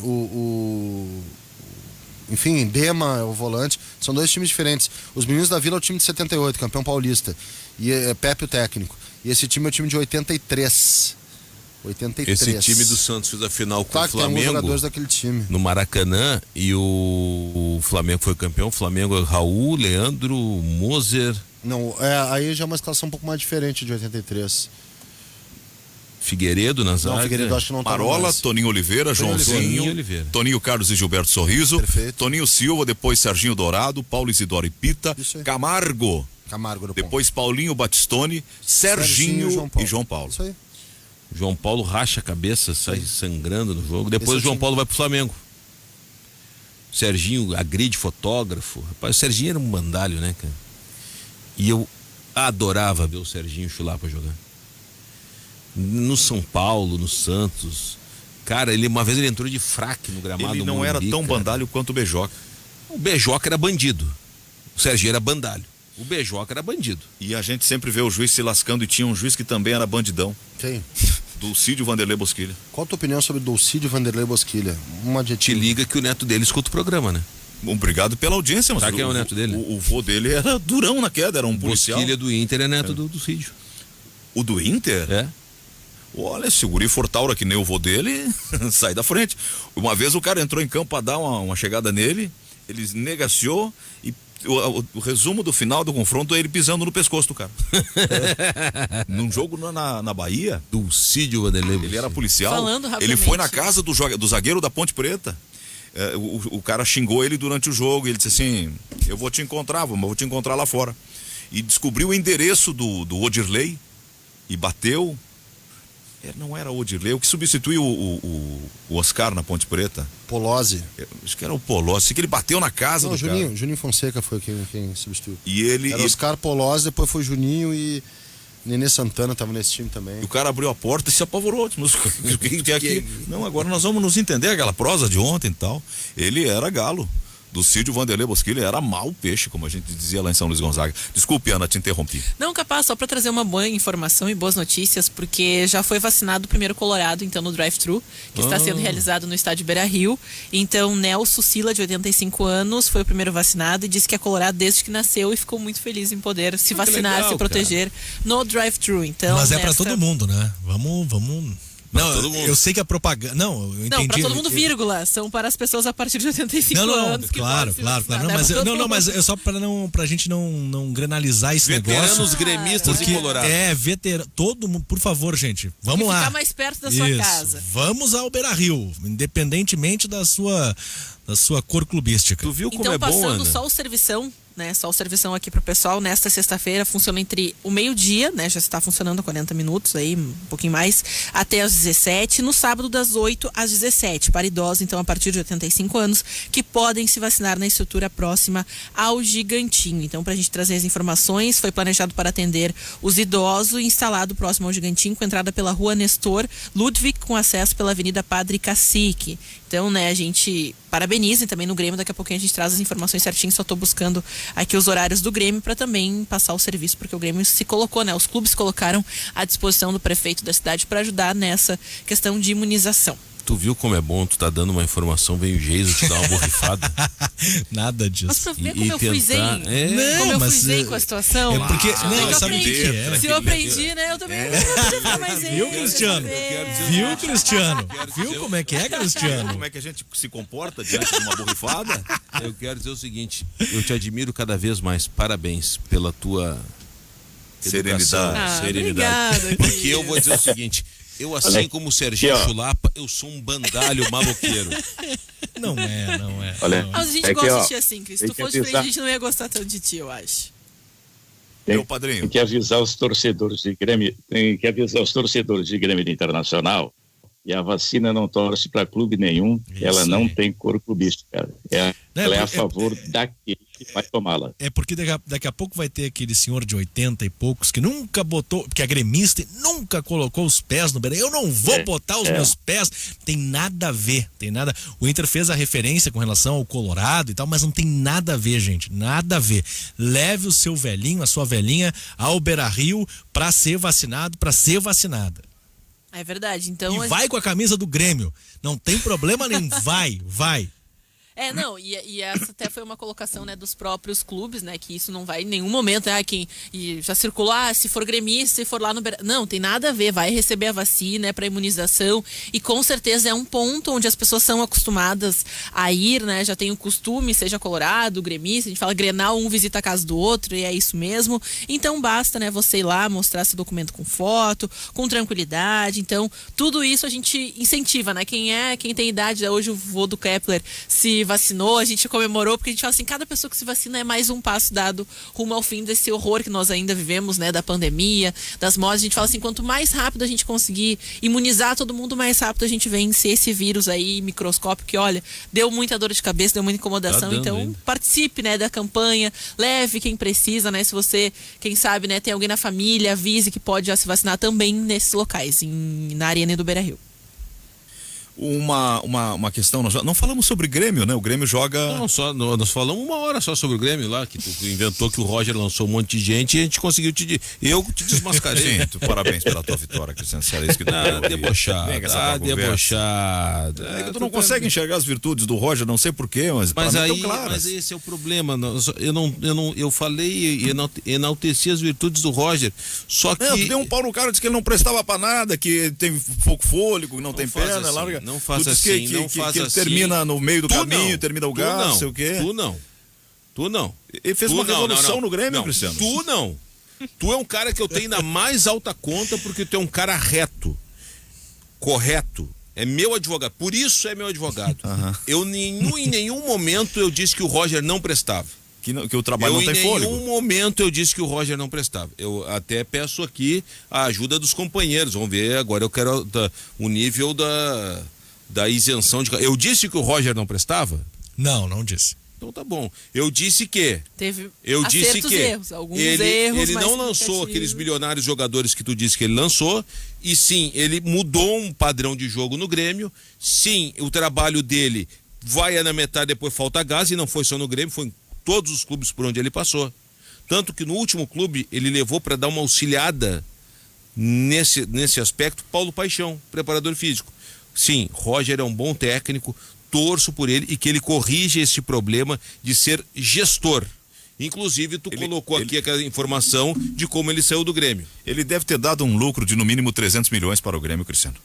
Só tu somar o que custou o Pedro Rocha, o que custou o Wallace, o que custou o Everton Cebolinha. Ele deu dinheiro pro Grêmio, ele criou um ambiente para os caras se afirmarem, Cristiano. Tá bom, isso aí a gente já debateu isso aí também. Só queria deixar claro que eu não disse que o Roger não presta, que nem tu tá dizendo que eu não disse isso. Que não tem fôlego, que o trabalho morre no final. Bom, agora, acho que isso aí nós concordamos, né? Detalhe, o Bahia errou profundamente ao substituir o Roger. O Bahia jogava muito melhor com o Roger do que com os outros treinadores. Mas eu acho que o fato do fôlego nós concordamos, né? Inclusive, tu disse que ele tá tentando estudou e melhorar isso aí. Quem disse foi o Carlos Guimarães, que uma ocasião trouxe essa informação. Não, a informação do Roger era a própria questão da liderança... E gestão de grupo. Gestão e do mental. O Roger, ele evoluiu, tá? Evoluiu nele, ele entendeu que no início ele dava um valor para a parte tática muito grande e deixou passar um pouquinho essa coisa da liderança, de como agregar grupo, de como fazer motivar. Daqui a pouco o forte dele realmente era o estudo e não enfim, não ser um líder, né? Não ser... Um cara a puxar as coisas, cada um tem as suas qualidades, e ele disse que estava melhorando nisso, que eu acho que é o problema do Fernando Diniz. O Fernando Diniz é um cara muito bom taticamente, tá? Ele tem muita ideia tática. O problema é que o modo com que ele se coloca às vezes é um modo não tão bom de liderar um grupo. E a qualidade do Abel. O Abel, acho que não foi a grande virtude tática do Abel é Inter e Barcelona. Fora isso, há jogos em que o Abel vence muito mais pelo mental. O próprio Inter de São Paulo, final da Libertadores de 2006. Não pode esquecer que o Abel foi campeão brasileiro com o Fluminense, né? Campeão brasileiro, mas o forte dele nunca foi a parte tática, sempre foi a parte motivacional, a parte de grupo. E não tá errado. Eu não sei se bem assim, porque o cara ganha Mundial, ganha Libertadores, é campeão com o Fluminense. É campeão uma porrada de título por onde passou. Não, mas não é demérito, é às vezes mais importante do que a parte tática. A gente tá vendo isso agora. O cara, quando é muito tático, ele pode ter algumas dificuldades de organização de pessoas, de gerenciamento, de liderança. E o Abel é um líder estupendo. É o maior exemplo de liderança mesmo, o próprio Filipão. O Filipão é um líder que eu acho que tem algumas boas sacadas táticas, especialmente na seleção brasileira, mas vai lá, ele tem jogos, assim, tem trabalhos do Filipão que são mais simplificados taticamente e não tem problema nenhum. Aliás, prefiro, viu? Hoje eu prefiro um treinador muito mais que consiga ter uma capacidade mental e de intuição do que um estudioso tático que não tem essa liderança, né? Uma notícia que, para fechar o programa, vem aí, são 12h56 o final de semana.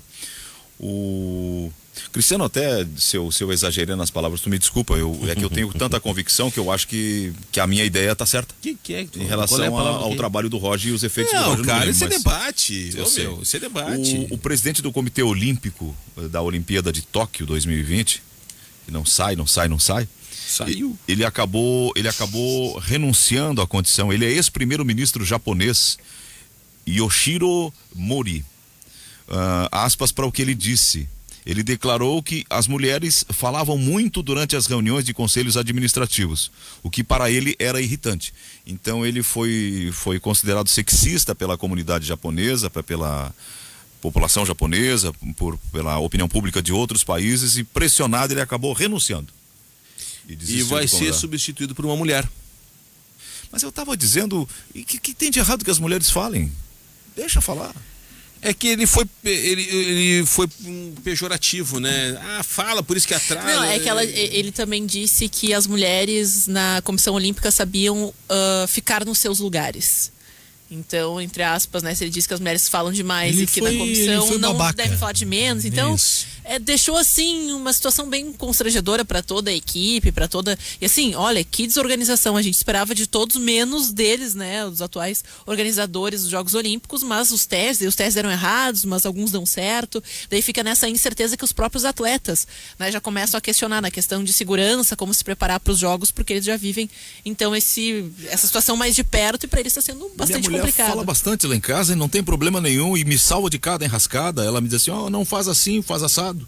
E eu ouço a minha mulher, não tem problema. A gente tem que escutar todo mundo, né? Somos seres humanos falam, a gente Nós aqui falamos bastante também. A gente fala pra viver, se a gente não falasse, ficasse quieto, né? Provavelmente demitido seríamos, então... Ô Zé, olha aqui, ó, o colega César Luiz Merlo, jornalista argentino, tá colocando na sua rede social Twitter. Tá vendo, que Cavani? O Independiente. Não, essa aqui até. Só pra fechar mesmo. O Independiente da Argentina tá querendo o retorno e acho que não vai ser difícil, acho que até vai ser um bom negócio, hein? Do Leandro Fernandes. Quer que o Colorado leve aí pra entregar ou vem buscar? Mas deixa acabar o brasileiro. Não, depois do brasileiro, exatamente. Não, ele não tá suspenso com os amarelos no banco? Sim, mas tem mais 2 jogos. Não, mas tem mais 2 jogos pra ele não joga contra o Vasco. O Merlo é o que disse que o Cavani tá no Grêmio. Não. Sebastião Sur. Não, esse é o Sebastião Sur. Luiz Merlo é um outro, ele acerta Jason, fosse brilhante até nas borrifadas, tá, Jason? Obrigado, Zé, que isso. Às 5 da tarde tem Repórter Esportivo e o Cristiano Silva vai estar nessa também. Não estarei, acertei aqui, eu tenho um compromisso. Eu tenho que rodar 700 quilômetros agora. E só pra quem tá perguntando, vai longe, hein? Em guaíba.com.br, tá? As informações drive-thrus, horário de vacinação lá, guaíba.com.br, pra quem tá perguntando que a gente não pode passar o serviço completo. O Orestes não tá ainda nesse grupo, né? Tá chegando perto, mas não tá lá. Não. Julinho Ribeiro já foi vacinar. Tô 10 anos. Eu vou ter que fazer um bate-volta. Beleza. Os de 85 e tal, ele tá nessa faixa. Eu vou fazer um bate-volta, vou até São Borja. Fácil, tem que fazer e volta. Que tal, São Borja? É chão, rapaz. Traz um dourado pra nós de lá. E vou passar a noite dirigindo. Mas vamos lá, D20, né? Não dá pra correr muito. É só reta, só. Quando passar na frente de Santo Ângelo, tu abana. Não, vai aumentar a viagem pra Eu vou te dizer o seguinte, vou abanar e vou parar pra abastecer. Vai por São Vicente, vai por Santiago. Tá certo. Hora, estouramos tudo. Fernanda Bagatini. Tchau, gente. Eita.